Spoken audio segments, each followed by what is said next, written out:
కొట్టండి. ఎందుకు కొట్టలా? చప్పట్లు ఎందుకు కొట్టాలంటే మీరు విన్నారా లేదా నాకు తెలిసేదట.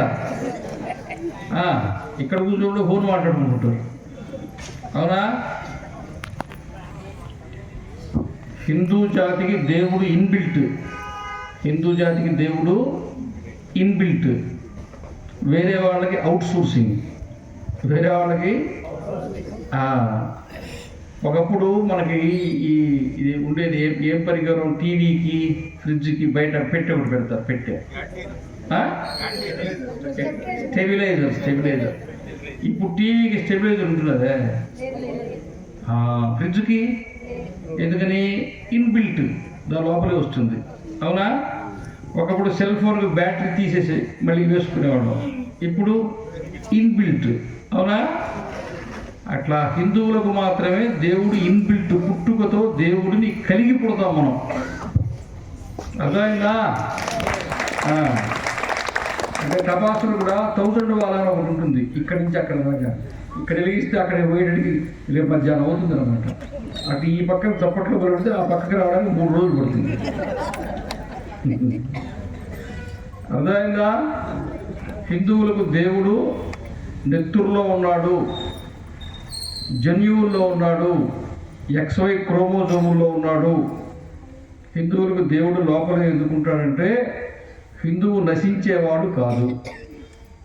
హిందూ ధర్మంలో మాత్రమే పూర్వజన్మ పునర్జన్మ సిద్ధాంతం ఉంది. నీవు ముక్తికో మోక్షానికో పోయేదాకా నువ్వు ఏదో ఒక జీవరాశులకు వస్తూనే ఉంటావు. నీవు దేవుడిని తీసుకుని పోతూనే ఉంటావు. అవునా కాదా? ఒప్పుకున్నారా? అర్థమైందా? కొట్టండి. కొడుతూ ఉంటే కొంచెం వ్యాయామం జరుగుతుంది, చలిపోతుంది, ఆకలి అవుతుంది, ఆరోగ్య సూత్రము. వెంట్రుకలు కూడా నాకు కావు, మీకు నల్లగా అవుతాయి. అంటే వెంట్రుకలు నల్లగా అయ్యేవాళ్ళు ఎవరు లేరు, మొత్తం నాలాగే ఉన్నారు. అందువల్ల మనము మామూలుగా 50 క్యాండిల్ బలుబరి, 100 క్యాండిల్ బలుబరి, బల్బు కొనుక్కుంటాం కదా. బల్బు ఎందుకు వెలుగుతుంది? దాంట్లో ఫిలమెంట్ ఉంది కాబట్టి. అవునా? మరి బల్బు కొనుక్కోగానే వెలుగుతుందా? ఇంటికి తెచ్చుకోగానే వెలుగుతుందా? ఎక్కడ పెట్టాలా? ప్లగ్లో పెట్టిన తర్వాత ఏం చేయాలా? స్విచ్ చేయాలా? వేసిన తర్వాత కూడా కరెంట్ ఉండాలా? అవునా? నువ్వు హిందువువే, నీ లోపల దేవుడు ఉన్నాడు కాబట్టి నీవు దేవాలయం పోతే దేవాలయం అనేది ప్లగ్, లోపల ఉండే దేవుడే విద్యుత్ కేంద్రము. ఆ విద్యుత్తుతో నువ్వు కనుక అనుసంధానం అయితే నీలో ఉండే జీవుడు వెలుగుతాడు, అక్కడ దేవుడు వెలిగిస్తాడు.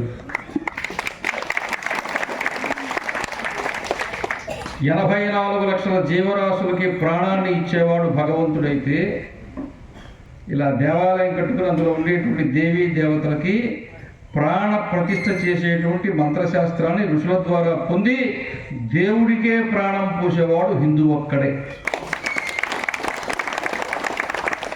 అవునా కాదా? నేను చెప్పాను కాబట్టి చెప్పద్దు, నిజమైతే చెప్పండి. కాబట్టి అలాంటి ప్రాణ ప్రతిష్ఠ చేయబడి ఉచ్ఛ్వాస నిశ్వాస ఉండి ప్రతిష్ఠితమై ఉండేటువంటి దేవీ దేవతలు ఉండే దేవాలయాలకి మనము పోతూ ఉన్నామా, పోవట్లేదా?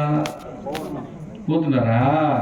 ఇప్పుడు నేను ఇక్కడికి వచ్చే ముందు ఏ ఊరికి పోతే ఆ ఊరు గూగుల్లో వికీపీడియాలో చూసుకుంటాను ఆ ఊరు ఏంది అని. ఈ ఊరి జనాభా ఎంత? దాంట్లో 5,000 అని చెప్పారు. ఉందా? హైదరాబాద్ పోయేవాళ్ళు, పూణేకి పోయేవాళ్ళు, ఢిల్లీకి పోయేవాళ్ళు, మద్రాసుకు పోయేవాళ్ళు, బెంగళూరుకు పోయేవాళ్ళు, ఆస్ట్రేలియా నుంచి అమెరికా దాకా పోయేవాళ్ళతో పోతే మిగిలిన 5,000 మంది ఉన్నారు ఇప్పుడు. అవునా? ఈ 5,000 మందిలో సోమవారం ఈరోజే కదా, హిందూ సమ్మేళనం కాదమ్మా, మామూలు సోమవారం ఏంటి? 5,000 మందిలో ఈ దేవాలయానికి ఎంతమంది వచ్చి ఉండేవాళ్ళు? పక్కన ఏ దేవాలయము? అది నిన్న ఆదివారం కదా, మొన్న శనివారం ఎంతమంది వచ్చారు? చేయొత్తండి. మొన్న శనివారం వేణుగోపాల స్వామి దేవాలయానికి ఎంతమంది పోయారు? చేయొత్తండి, ఎత్తండి, దించండి. ఇక్కడికి వచ్చిన వాళ్ళలో 3. దీని ప్రకారం ఊరు మొత్తం మీద 30 మంది పోయింటారు. మిగతా వాళ్ళు ఏం చేశారు? మనం చిన్నప్పుడు బడికి పోవాలంటే అప్పుడు శ్రద్ధగా పిల్లల్ని చదివించుకోవాలన్న ధ్యాస ఇప్పుడంత లేదు. అప్పుడు బడే గారు ఉపాధ్యాయులు అప్పుడు చిన్న బెత్తం తీసుకొని రోడ్డు మీదకి వచ్చేవారు. వీళ్ళు పిలిచేవాడు. తల్లి ఏం చేసేది తెలుసా, చెంగుచాటును పొంగుచాటును దాచిపెట్టుకొని మా పిల్లోడు లేడు, వాడు అమ్మమ్మోడు పోయాడు అని చెప్పేది.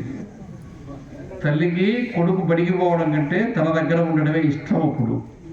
ఇప్పుడు ఇప్పుడు పాలు కూడా మరవక ముందే వారిని కాన్వెంట్కు తోసేయాలి. కాన్వెంట్కి ఈ చేతిలో పిల్లోడు, ఈ చేతిలో బ్యాగ్, రెండు ఎత్తి ఆటోలాట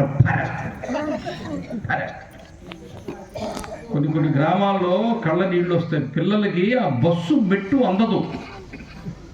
బస్సు మెట్టు ఆ బ్యాగ్ ఎత్తి మెట్టు మీద పెట్టి, చేతులు పెట్టు మీద పెట్టి, ఈ కాలెత్తి మెట్టు మీద పెట్టి, ఆ కాలెత్తి మెట్టు మీద పెట్టి అట్టెక్కుతున్నారు పిల్లలు, అంత చిన్న పిల్లలు. అవునా అవునా? కంసుడి వంశంలో పుట్టారా పిల్లల్ని కష్టపెట్టడానికి?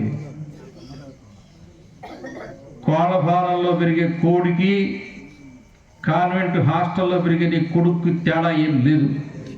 కోళ్ళ ఫారంలో కోడి గుడ్డు పెట్టదు, హాస్టల్లో పెరిగిన నీ కొడుకు నీకు ముద్ద పెట్టదు.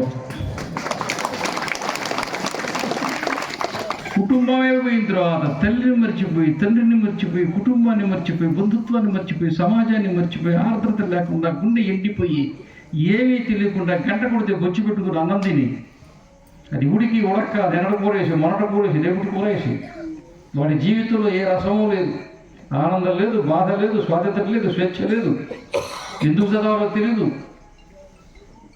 కొడదారని పేరు తప్ప. అవునా? ఇవన్నీ కూడా రాక్షస గుణాలు. అవునా కదా? మనిషి దేవుడిని చూస్తుంటే దైవీ గుణాలు వస్తాయి, దేవుడిని వదిలేస్తే రాక్షస గుణాలు వస్తాయి. దేవుడిని చూడాలంటే నువ్వు దేవాలయం పోవాలి. దీనికి అడ్డదారులు ఏం లేవు. మానవుడు సంఘజీవి. 84 లక్షల జీవరాశుల్లో నీకు ఇష్టం ఉన్నా లేకపోయినా కలిసే జీవించవలసిన జీవరాశి మనిషి. అవునా? ఆంధ్ర తెలంగాణ విడిపోవాలని నినాదం చేశారు. అవునా? విడిపోయారు లేదా కదా? కూర చేస్తే ఏమేయాలా? సాంబార్ చేస్తే ఉప్పే. అవునా? ఉప్పు తెలంగాణలో దొరుకుతుందా?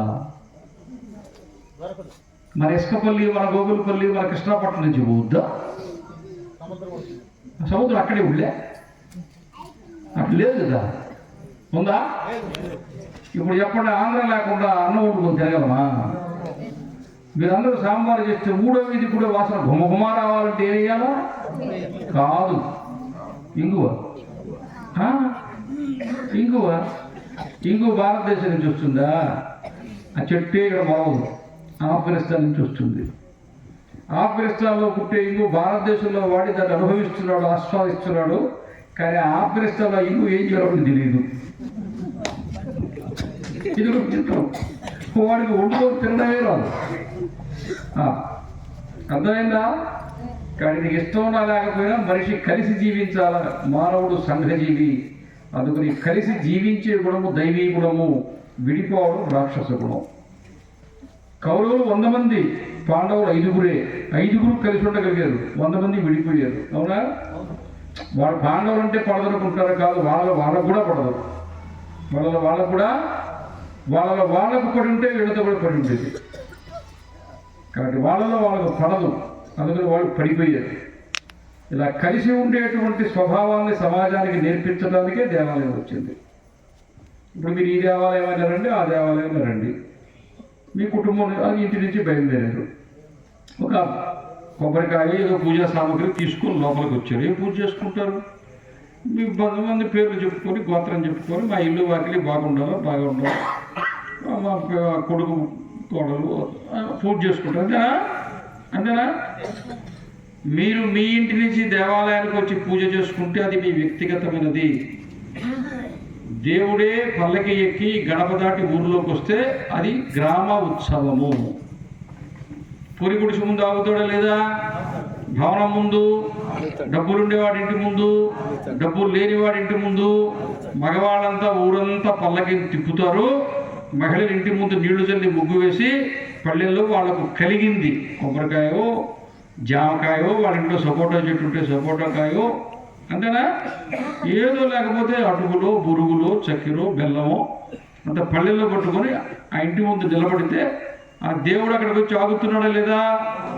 ఊరు మొత్తం తిరిగి వచ్చేటికి ఊర్లో ఉండే మగవాళ్ళందరూ భుజాన్ని పల్లకి కానిస్తారు, మోస్తారు.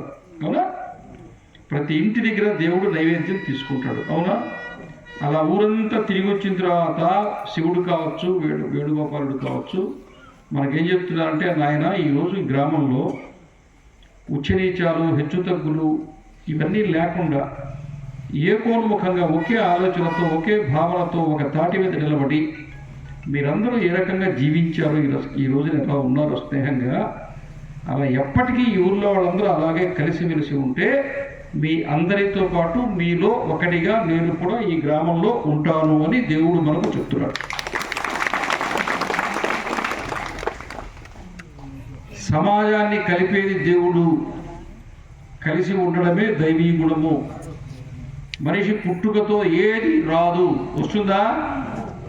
మీ ఇంట్లో ఆవు ఉందనుకోండి, ఆవు దూడ, ఆవు ఎనగానే 2 నిమిషాలు అది చెంగు లేచి తల్లి పొదుగులో పాలు తాగుతుంది. అవునా? గేదె, ఎలుక, పిల్లి, ఏ జీవరాశి అని తీసుకోండి, అది పుట్టిందంటే కొద్దిసేపట్లో తల్లి పాలు సొంతంగా తాగుతుంది. అవునా? పిల్ల.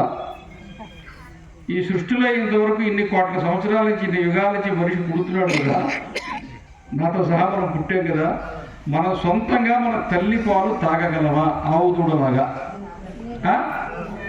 అసలు మనం పుట్టినప్పుడు మేమైతే పల్లెటూరులో పుట్టాం మన తరంలో. అవునా? కదా. ఎవరు? మంత్రసాని. కొన్ని దగ్గరలో అయితే చాకలి వాళ్ళు ఉండేవాళ్ళు, కొన్ని దగ్గరలో అయితే మంగలి వాళ్ళు ఉండేవాళ్ళు. అవునా? మరి మన బొడ్డు ఎవరు పోసారు? మనం ఎక్కడ పడ్డాం? చాటలో పడ్డాం. అవునా? చాటలో పట్టుకున్నారు. మరి నేను పుట్టగానే మా అమ్మ మొహాన్ని చూశానా? మా నాన్న మొహాన్ని చూశానా? నాయనమ్మ అమ్మమ్మ మొహం చూసామా? దీనికి దేనికి సంబంధం లేని 3వ వ్యక్తి మొహం మనం చూసాం. అవునా? నా జన్మే, నా పుట్టుకే ఇంకొక వ్యక్తి మీద ఆధారపడి ప్రారంభమైంది. మానవుడు సంఘజీవి. నీవుగా జీవించలేవు, సమాజం మీద ఆధారపడి జీవించవలసిందే. అవునా కాదా? అందుకనే అమ్మాయి పెళ్లి చూపులు అయిపోయినాయి, పెళ్లి కుదిరింది, ఇంట్లో అప్పుడు పసుపు కొమ్ములు దంచుకుని అప్పుడు పోతారు. ఇంకా ఏది వస్త్రాలు కొనుక్కోవడానికి పోతారు, అమ్మాయి తరపు అబ్బాయి తరపు. అవునా? పూర్వకాలం మనకి ఏం ఆచారం ఉంటుంది పెద్దవాళ్ళకి గుర్తుందా? అమ్మాయి తరపు వాళ్ళకి బట్టలు కొనరు, అబ్బాయి తరపు కొనరు వస్త్రాలు. మొట్టమొదటి కొనేటువంటి వస్త్రం ఏంటంటే చీర. ఆ చీర ఏంటో తెలుసా? తల్లి చీర. ఏ తల్లి? అమ్మాయి తల్లి కాదు, అబ్బాయి తల్లి కాదు. అమ్మాయికి పెళ్ళి అత్తగారింటికి పోతే కొద్ది రోజుల తర్వాత తిరిగి మరలా ఆమె నెలలబెట్టుగా గర్భంతో తిరిగి ఇంటికి వస్తే పురుడు పోసే చాకలా ఉంటుంది. ఇటు తల్లి ప్రాణాన్ని అటు బిడ్డ ప్రాణాన్ని కాపాడుతుంది. ఇద్దరికి జన్మనిచ్చి తల్లిగా నిలబడుతుంది. ఆ చాకలి ఆమెకు తల్లి చీరాన్ని మొదట కొని పక్కన పెట్టి మిగతా కొంటారు. కొననే వాళ్ళు పడుతున్నారు, మీరు కొట్టరా? మర్చిపోయారు. టీవీ సీరియల్ టైం అయిందా? ఏమో నమ్మలేము లేదు ఈరోజు నీకు. అర్థమైందా? అందుకని సమాజంలో అందరినీ కలుపుకుపోయేటువంటి ఒక పద్ధతిని మన సమాజంలో నిర్మాణం చేసి పెట్టారు. నేను ఇక్కడే నూజివీడు పక్కన 15 సంవత్సరాల పూర్వం ఒక గ్రామానికి పెళ్లికి వెళితే అక్కడ ఆ గ్రామంలో వాళ్ళు ఏం చేశారు తెలుసా? మగపెళ్లి వాళ్ళ ఇంట్లోనే పెళ్లి జరుగుతుంది. మొట్టమొదట మేళతాళాలతోటి ఇంటి నుంచి కంసాలి వాళ్ళ ఇంటికి వెళ్ళారు వాళ్ళ ఊర్లో. నేను నా కంటితో చూచినది స్వానుభవంతో చెప్తున్నాను. ఇదే జిల్లాలో, కృష్ణా జిల్లాలో. అక్కడి నుంచి మంగళసూత్రాలు తీసుకొని ఇంటికి వచ్చారు. ఒక పీట వేసి కంసలాయన దాని మీద కూర్చోబెట్టి బొట్టు పెట్టి బట్టలు పెట్టి ఆ మంగళసూత్రాలకు ఇవ్వవలసినటువంటి డబ్బులు ఇచ్చారు. మళ్ళీ మంగళసూత్రాలతో వడ్రంగి ఇంటికి వెళ్ళారు. పెళ్లి కూతురు పెళ్లి కొడుకు కూర్చునేటువంటి పీటలను తీసుకొని అక్కడి నుంచి మేళతాళాలతో వచ్చారు. పీట మీద కూర్చోబెట్టారు, బొట్టు పెట్టారు, వస్త్రాలతో ఆయనకి ఇవ్వాల్సిన డబ్బులు ఆయనకి ఇచ్చేశారు. ఆ తర్వాత కుమ్మరి వాళ్ళ ఇంటికి వెళ్ళారు, బాలికలు తీసుకొచ్చారు. అట్లా ఒక్కొక్క కులము పెళ్లిలో వాళ్ళు ఏమి సేవ చేస్తారో అవన్నీ వాళ్ళు చేస్తున్నారు. ఆశ్చర్యకరమైన ఒక మాట చెప్పమంటారా, ఆ గ్రామంలో ఆ రోజు ఎవ్వరూ ఇంట్లో అన్నం ఉండదా, అందరూ ఇంట్లోనే భోంచేశారు. ఇది హిందూ సమాజం, ఇది హిందూ సమాజం. మరి ఎందుకు ఉంది అంటే రామరావణ యుద్ధం జరిగింది 10 రోజులు. పాండవులకు కౌరవులకు సాక్షాత్తు పరమాత్ముడు ఉండగా జరిగింది యుద్ధం 18 రోజులు. అవునా? ఈ దేశం మీద దండయాత్ర చేసినటువంటి గ్రీకులు, హూణులు, కుషాణులు, మంగోలియన్లు, తొరకోళ్ళు, క్రిస్టియన్లు, ఇన్ని జాతుల వాళ్ళు దండయాత్ర చేస్తే 1000 సంవత్సరాల పాటు అలుపు సొలుపు లేకుండా యుద్ధం చేసిన జాతి హైందవ జాతి. 1000 సంవత్సరాలు. అలాగే శేష్ గారు చరిత్ర చాలా విపులంగా చెప్పారు. తన కళ్ళ ఎదురుగా తన కుటుంబం కాలిపోతూ ఉంటే, తన కళ్ళ ఎదురుగా తన కన్న బిడ్డని, తన కట్టుకున్న భార్యని బానిసలుగా అమ్ముకుంటూ ఉంటే, మొదట్లో దేవాలయాల మీద బూతు బొమ్మలు లేవు, తర్వాత వచ్చాయి. ఎందుకో తెలుసా? మొదలే మన దేశానికి వేదాంతం ఎక్కువ, వైరాగ్యం ఎక్కువ మనకి. అందుకనే అనేక తరాల వరకు కావలసిన సంపద సంపాదించుకునేటువంటి స్వభావం మనకు లేదు. ఏం మూటగట్టుకోపోతారా, ఉన్న కాడికి చాలనుకున్నాం. అవునా?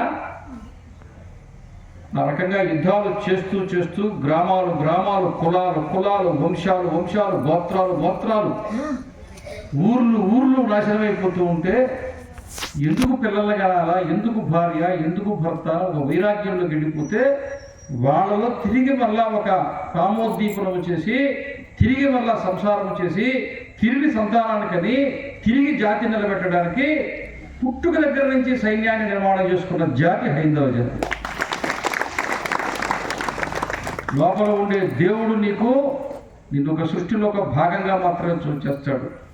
కానీ బయట ఉండే రాజగోపురం ఉందే, ఏకంగా నిన్ను సృష్టికర్తనే చేస్తాడు. మనం తెలుసుకోవడం వదిలేసాం, మర్చిపోయినాం, చాలా దూరం వెళ్ళిపోయినాం. అవునా? స్వాతంత్ర్యం రాకముందు అందరూ భగవద్గీత చదువుకునేవాళ్ళు. స్వాతంత్ర్య సమరంలో పాల్గొన్న ప్రతి దేశభక్తుడి చేతిలో భగవద్గీత ఉంది. చంద్రశేఖర్ ఆజాద్ చనిపోతే ఆయన సంచిలో భగవద్గీత ఉంది. ఖుదీరామ్ బోస్ 17 సంవత్సరాల వయసులో ఉరికమ్మ వ్యక్తి చేతిలో భగవద్గీత ఉంది. మాండలే జైలులో ఉన్నటువంటి బాలగంగాధర తిలక్ గారు గీతా రహస్యం అని భగవద్గీత ఏకంగా పుస్తకం రాశారు. వీర సావర్కర్ గారి చేతిలో భగవద్గీత ఉంది. మహాత్మా గాంధీ గారి చేతిలో భగవద్గీత ఉంది. సుభాష్ చంద్రబోస్ గారి చేతిలో భగవద్గీత ఉంది. అవునా? మొత్తము స్వాతంత్ర్య ఉద్యమంలో ఒకే ఒక్కడి చేతిలో భగవద్గీత లేదు. ఆయన ఒక్కడే ఈ దేశానికి మొదటి ప్రధానమంత్రి అయ్యాడు. ఆ తర్వాత అక్కడి నుంచి ఎవరి చేతులు లేకుండా చేశారు. అర్థం కాలా? అయిలే. కాబట్టి ఎక్కడి నుంచి ఏది పునాది పడాలో ఆ పునాది పడదు. అది 1000 సంవత్సరాల పాటు ఉంటుంది. అవునా? మనము హిందువులం. హిందువులు అంటే మట్టిని, పుట్టను, గుట్టను, చెట్టును పూజించేవాడు. మట్టిని పూజిస్తావు లేదా? చెట్టును పూజిస్తావు లేదా? గుట్టను పూజిస్తావు లేదా? ఇంకొకటి పుట్ట. మనం పూజించకుండా వదిలిపెట్టింది ఏముంది? అన్నింటినీ పూజిస్తాం. అవునా? కానీ ఇప్పుడు ఏం పూజించట్లే. శివరాత్రి రోజు కూడా శివాలయం రానివాడు చాలా మంది ఉంటారు ఊళ్ళో. అవునా? ఎందుకుంటారు? అందుకని మనంతటా మనము మన ధర్మానికి దూరమైనాము. స్వాతంత్రం వచ్చిన తర్వాత, రాక ముందు కాదు. ఇప్పుడే మన శేషు గారు చెప్పారు అయోధ్య ఉద్యమం గురించి. హిందూ జాతిని గురించి ఎవడర్థం చేసుకుంటాడా? నీకే నాకు అర్థం కాకపోతే.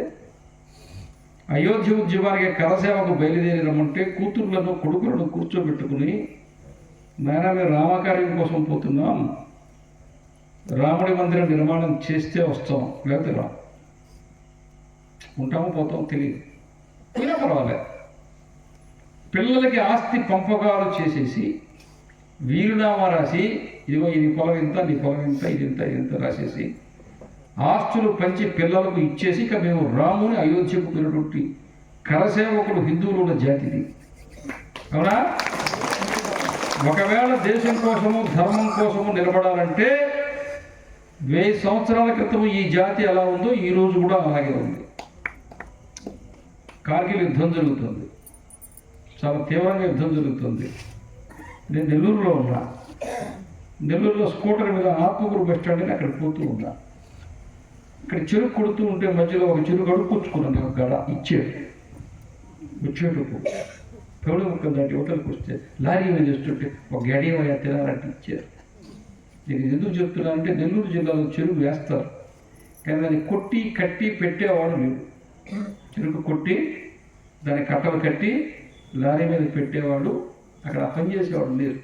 తమిళనాడు నుంచి వస్తారు, 2 నెలలు 3 నెలలు ఉండి పనిచేసేసి వెళ్ళిపోతారు. అవునా? ఈ అరవాళ్ళందరూ కలిసి వచ్చిరాని భాషలో కార్గిల్ అమరవీరులు జయం రాశారు, భారత్ మాతాకి జయం రాశారు. కూలి పని చేసుకునేవాడు, ఈ రాష్ట్రం కాకుండా వేరే రాష్ట్రం నుంచి వచ్చినవాడు, ఎక్కడో ఇంత సెల్ ఫోన్లు అసలు లేవు. అప్పుడు కార్గిల్తో అప్పటికి ఫోన్ ఉన్నాయా? లేవు. కానీ పేపర్ చదువుకోవడమో రేడియో ద్వారానో అందరూ చెప్పుకుంటుంటే విని వాళ్ళ ఒకరోజు కూలి డబ్బుల్ని ఊరేగింపుగా వెళ్ళి నెల్లూరు జిల్లా కలెక్టర్కి ఇచ్చారు. చదువుకోనివాడు, కూలి పని చేసుకునేవాడు, పూరి గుడిసెలో ఉండేవాడు, ఈరోజు ఈ ఊళ్ళో ఉంటే రేపు ఏ ఊళ్ళో ఉంటాడో తెలియనివాడు, వాడికి ఈ దేశము తెలుసు, ఈ ధర్మము తెలుసు. ఎంత పూర్తిగా మనం కింద పడిపోయినాం అనుకున్నప్పుడు. అవునా? గురు గోవింద్ సింగ్ గారి తండ్రి తేగ్ బహదూర్, గురు గోవింద్ సింగ్ 9 సంవత్సరాలు వయసప్పుడు ఇప్పుడు పార్లమెంటు భవనం దగ్గర ఉండేటువంటి శీష్గంజ్ గురుద్వారా అని ఉంటుంది. అక్కడే తేగ్ బహదూర్ తల నరికేస్తే తల అక్కడ పడింది, మొండెం అక్కడ పడింది. ఈ తలను మొండాన్ని అమృత్సర్ తీసుకెళ్ళాలి వాళ్ళు అంత్యేష్టి చేయడానికి. చివరి కార్యక్రమం ఎవరు తీసుకెళ్ళాలంటే ఒక తండ్రి కొడుకులు వచ్చారు అక్కడ బండి మీద. ఇక్కడ శవం లేదు అంటే మళ్ళీ అక్కడ సైనికులు వెతకడం మొదలు పెడతారుగా, మళ్ళీ పట్టుకుంటారుగా. కాబట్టి శవం స్థానంలో ఒక శవం ఉండాలి. కాబట్టి కొడుకు అన్నాడు, నన్ను చంపేసేనా, నువ్వు తీసుకెళ్ళిపోతున్నారు. తండ్రి అన్నాడు, అరే నువ్వు చాలా జీవితం బతకాలరా, నన్ను చంపే అన్నారు. వాళ్ళిద్దరూ వాదించుకుని చివరికి కొడుకు తండ్రి తలను నరికి తేజ్ బహదూర్ శవం ఎక్కడుందో అక్కడ పెట్టి దాన్ని గుడ్డగప్పేసి ఈ శిరస్సుని ఈ శవాన్ని గుర్రం మీద వేసుకుని అమృత్సర్ తీసుకెళ్ళాడు. ఎవరో తెలుసా? ఒక మాదిగ కులానికి చెందినవాడు. నువ్వు ఊర్లోకి రానీకపోయినా, నువ్వు వంటరాని వాడన్నా, నువ్వు అస్పృశ్యుడు అన్నా, 300-400 సంవత్సరాల క్రితము ఈ దేశం కోసం ధర్మం కోసం నిలబడాలంటే అవి ఏవి పట్టించుకోకుండా తన త్యాగంతో చేసినటువంటి జాతిది. అవునా? గుర్తు చేసుకోవాలొద్దా? చాగంటి కోటేశ్వరరావు గారు 20 సంవత్సరాల నుంచి ఉపన్యాసాలు ఇస్తున్నారు. అయిపోతుందా? ఒక రోజుకి అయిపోతుందా? సామవేద వాళ్ళు చెప్తున్నారు, అయిపోతుందా? అందరూ ఎన్ని చెప్పినా అయిపోనంత సబ్జెక్టు, అన్ని విషయాలు మన దగ్గర ఉన్నాయి. అవునా? హిందువులకు సిలబస్ ఎక్కువ, టైం తక్కువ. సిలబస్ ఎక్కువ, ఇప్పటికి అయిపోవు, అంతుంది. కానీ దాన్ని తెలుసుకునే ప్రయత్నము, మనం వినే ప్రయత్నము, శోధన చేసే ప్రయత్నము హిందూ సమాజం వదిలిపెట్టేసింది. వదిలిపెట్టేసిందా లేదా? వదిలిపెట్టేసింది. ఈ భూమి మీద ఎన్ని మతాలైనా ఉండవచ్చు కాక, కానీ దేవుడిని కన్నది హిందువులు మాత్రమే. నేనేం చెప్పాలా? ఉండండి, 2 సార్లు కొట్ట. ముందుగా ప్రోగ్రామింగ్ చేసేస్తే ఆటోమేటిక్ కొట్టేస్తారు. కన్నడము అంటే 2 అర్థాలు ఉన్నాయి. ఒకటి కంటితో చూడటము, రెండవది కని ఏమంటాం మోసి కనడము, గర్భము దాల్చి కనటం. అవునా? గర్భము దాల్చి 10 మాసాలు మోసి కనినటువంటిది హిందువే. కంటితో దేవుడిని చూచినది హిందువే. రావణాసురుడిని చంపాలంటే ఎవరు చంపాలా? మహావిష్ణువు చంపాలా. మహావిష్ణువు నేరుగా రావణాసురుడిని చంపగలడా? ఎందుకంటే వాడు వరం తీసుకున్నాడు, నరవానరుడు తప్ప ఇంక దేవుతోడికి చావులేదు. అంతేనా? కాబట్టి మహావిష్ణువు ఇప్పుడు ఏం చేయాలా? నరుడుగా పుట్టాలా? ఈ లోపల మనోడు ఇంకొక పని చేసి పెట్టాడు. శివుడు గురించి తపస్సు చేశాడు, అని ప్రత్యక్షం అయ్యాడు. ఏ వరం కావాలన్నాడు, చావు లేకుండా అన్నాడు, కుదరదు అన్నాడు. సరే నరవానరులు తీసిపారి మిగతా వాళ్ళ వల్ల చావు లేకుండా చేసిపారి అన్నాడు. తథాస్తు అన్నాడు. వరగర్వంతో వెంటనే ఈ రావణాసుడు ఏమన్నాడు తెలుసా? శివ, ఆ బూడిదేంటి, ఆ జటాజోటం ఏంటి, ఆ పాములేంటి, ఆ పులి చర్మం కట్టుకోవడం ఏంటి, ఎరుపు చర్మం కట్టుకోవడం ఏంటి, ఇంత వికారంగా ఉన్నావు కదా, శ్మశానంలో ఉంటున్నావు కదా, ఇంత వికారంగా ఉండే జంగమదేవరుగా ఉండే నీకు ఈ అతిలోక సౌందర్యం వచ్చినటువంటి పార్వతీదేవి పెడలంగా ఉండడం అవసరమా అన్నాడు. అన్నాడా? ఏమో నాకు తెలియదు అన్నాడు. అది నాకు ఇచ్చే నేను పెళ్లి చేసుకుంటా అన్నాడు. తీసుకోబో అన్నాడు.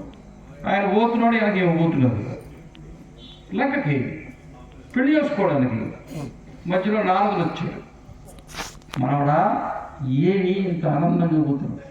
చెప్పాడు. నాకు ఎవరు ఎలా కనపడట్లేదే అన్నాడు. చూడు సరిగా అన్నాడు.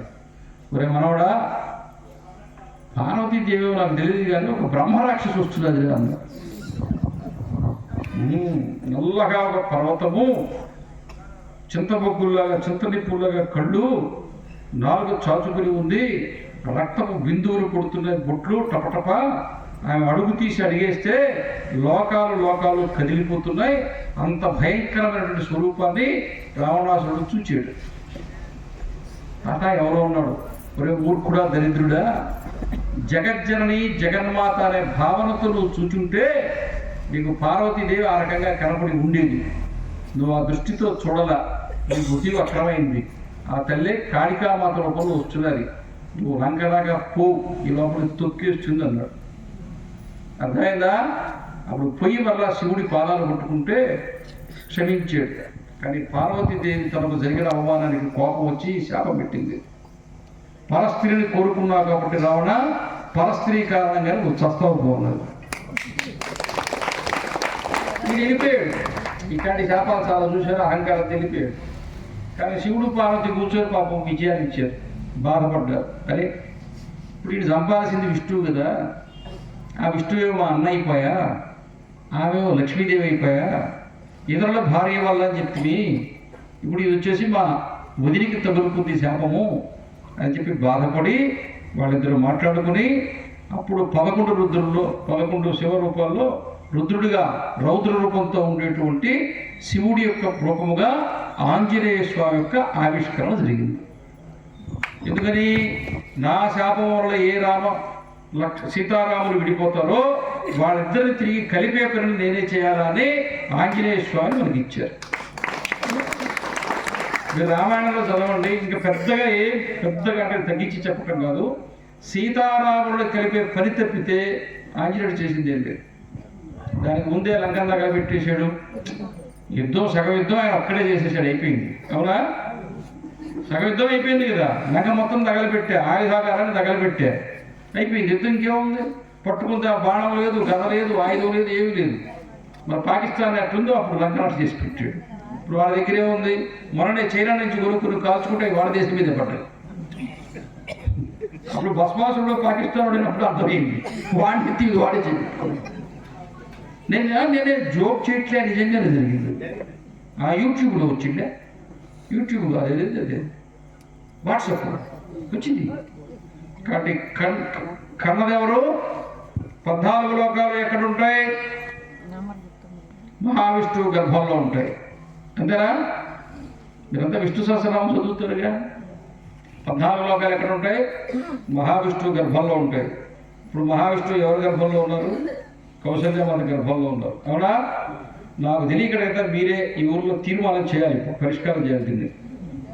14 లోకాలు తన గర్భంలో కలిగి ఉండేటువంటి మహావిష్ణువు గొప్పవాడ? 14 లోకాలను కలుపుకుని మహావిష్ణువునే తన గర్భంలో 10 మాసాలు మోసిన కౌశల్యమాత గొప్పదా? ఆ కౌశల్యమాత కూడా నీకులాగా నాకులాగా ఒక హిందువు.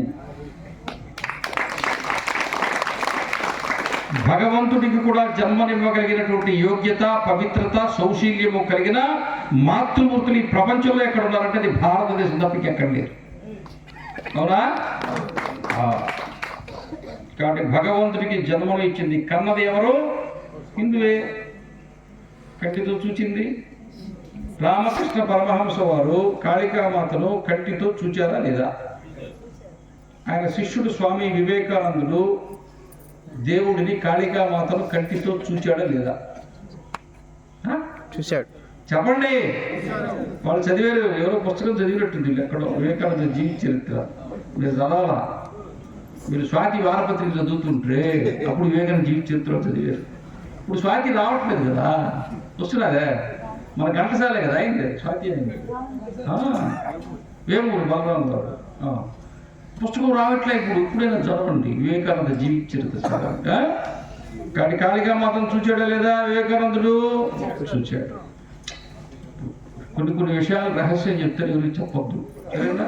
వాడు చూచారన్నారు కదా, మీరు చూచామని చెప్పండి. ఎందుకంటే గుంపులో గోయిందా, నలుగురిలో నారాయణ. అదైందా? అందరూ చూచేవాడు పోవాలి, ఎందుకు వచ్చిన గొడవ. అప్పుడప్పుడు అట్ట కూడా చెప్పాలి. ఎందుకంటే జనబాహుళ్యంలో ఒకే మాట కావాలి కదా, అందుకోసం ఏకగ్రీవ తీర్మానం అన్నమాట. 600 సంవత్సరాల క్రితం అన్నమాచార్యుడు వెంకటేశ్వర స్వామి వారిని చూచారు. అదే 600 సంవత్సరాల క్రితము అన్నమాచార్యుడికి సమకాలీనుడిగా లక్నోలో పుట్టినటువంటి సంత రవిదాస్ అనేటువంటి ఆయన చమర్ అంటే చర్మం అంటే మాదిగ కులంలో పుట్టినటువంటి సంత రవిదాస్ సాక్షాత్తు సీతారాముల సాక్షాత్కరింప చేసుకున్నాడు. రాజస్థాన్ నుంచి ఉత్తరప్రదేశ్లో ఉండే లక్నోకి మీరాబాయి వచ్చి ఆయన శిష్యరికం చేసి ఆత్మజ్ఞానాన్ని పొంది ఆ తర్వాత రాజస్థాన్కి వెళ్ళి ఆ సన్యాసం తీసుకుని సంత మీరాబాయిగా మారిపోయింది. మీరాబాయి ఎవరు? బ్రాహ్మణ. రవిదాస్ ఎవరు? మాదిగా. ఎంతకాలం క్రితం? 600 ఏళ్ళు. కులం అడ్డుపడిందా? ఎక్కడ దాకా? ఎందుకు? మన ఆంధ్రప్రదేశే. అంటే మనం మర్చిపోయినాం కదా, మన ఆంధ్రలోని మర్చిపోయిలే. గుర్తుందా? తెలుగులో ఆంధ్ర పక్కనే శ్రీకాకుళం గ్రామంలో శ్రీకాకుళం ఆంధ్ర మహావిష్ణువు దేవాలయం ఉంది. భారతదేశంలో ఎన్ని భాషలు ఉండొచ్చు కానీ ఒక భాషకు దేవుడి పేరుతో దేవాలయం ఉన్నది ఇక్కడే. కొట్టారా? చప్పట్లు కొట్టారా? పిచ్చివాళ్ళారా? ఆంధ్రప్రదేశ్లో స్కూళ్ళల్లో తెలుగు పండితుడు ఉపాధ్యాయులు నియామకం చేయడం ఎప్పుడో మానేశాడు. ఎందుకో తెలుసా? తెలుగు భాషకు అనగా ఆంధ్ర భాషకి సమాధిని కట్టడానికి. ఇప్పుడు స్కూళ్ళల్లో పాఠశాలలో తెలుగు చెప్పేవాళ్ళు లేరు, ఆంధ్రం చెప్పేవాళ్ళు లేరు. ఉన్నారా? కొన్ని పాఠశాలలో రిటైర్ అయిపోయి వృద్ధాప్యంలో వాళ్ళు తీసుకొచ్చాయా 4 అక్షరాలు తెలుగు చెప్పడం బతిలాడు తీసుకొచ్చి చెప్పించుకుంటున్నారు. తెలుసా? తెలియదే సంగతి మీకేం తెలుసా? కన్నవాడు అప్పుడు అమెరికాకు పోయా, వాడు సాయంత్రం అయితే ఫోన్ చేశా, వాడు ఇంగ్లీష్లో మాట్లాడి నీకు రాకపోయా, వాడు మాట్లాడి నీకు అర్థం కాదు, నువ్వు మాట్లాడే వాడికి అర్థం కాదు, జీవితం అర్థమైపోయింది, ఏడ్చుకుంటూ కూర్చోవడంలో పూజ చేసేది. కాబట్టి దేవుడిని కంటితో చూచింది కూడా ఎవరు? హిందువే. అవునా? ఒక్కొక్కటి ఈసారి ఎప్పుడైనా ఇట్లా హిందూ సమ్మేళనాలు కనుక వస్తే మీ చేతిలో ఒక పుస్తకం ఉండాలి రాసుకోవడానికి, నోట్బుక్, ఒక కలము ఉండాలి. ఒక్కొక్క విషయం రాసుకోవాలి, అవి జ్ఞాపకం పెట్టుకోవాలి, అవి చెప్పాలా వద్దా? చెప్పాలి. మీ ఇంటి ముందు ముగ్గేస్తున్నారు లేదా? ఇప్పుడు వేస్తున్నారు. సంక్రాంతికి ముగ్గేస్తారు, మామూలుగా రోజు వేస్తారు. అవునా? ఈ ముగ్గురు గురించి మన పురాణాల్లో ఎక్కడుందో మీకు తెలుసా? రామాయణంలో అయోధ్యానగర వర్ణనలో ఉంది. రామాయణంలో అయోధ్యానగర వర్ణనలో ఉంది. ఎవరుందో తెలుసా? అయోధ్యానగరములోని పుణ్యస్త్రీలు సూర్యోదయాత్మకమే నిద్రలేచి ఇంటి ముందు రంగవల్లులు అద్దుతున్నారు. మరి రామాయణం జరిగింది ఏ యుగం? త్రేతాయుగం. మీరున్నారా? చెప్తారా? చెప్పాల్సింది ఊరు మొత్తం మీద ముందే అనుకున్నారా? ఏదైనా మన ఊరు తరపు నువ్వు చెప్పేసి ఇంకెవరు చెప్పాలి. కాబట్టి రాముడు ఉండింది ఏ యుగము? అందరూ చెప్పండి. రాముడు ఉండింది ఏ యుగము? కృష్ణుడు ఉండింది ఏ యుగము? ఇప్పుడు కలియుగంలో ఎవరు? వెంకటేశ్వర స్వామి ఉన్నారు. అవునా? ఇప్పుడు మీరు చెప్పండి, యుగాలు మారిపోయినాయి లేదా? ఒకటి తర్వాత ఒకటి మారిపోయినాయి. అవతారాలు కూడా ఒకటి తర్వాత ఒకటి మారిపోయినాయి. అవునా? కానీ మీరు మారారా? అవునా? త్రేతాయుగంలో, ద్వాపరయుగంలో, కలియుగంలో మన ఇంటి ముందు మనం ముగ్గు వేసుకుంటున్నామా లేదా? చిన్న పని. అవునా? యుగాలు మారేది కాలానికి, అవతారాలు మారేది భగవంతుడు దేవుడికి. దేవుడా నువ్వు మారు, కాలమా నువ్వు మారు.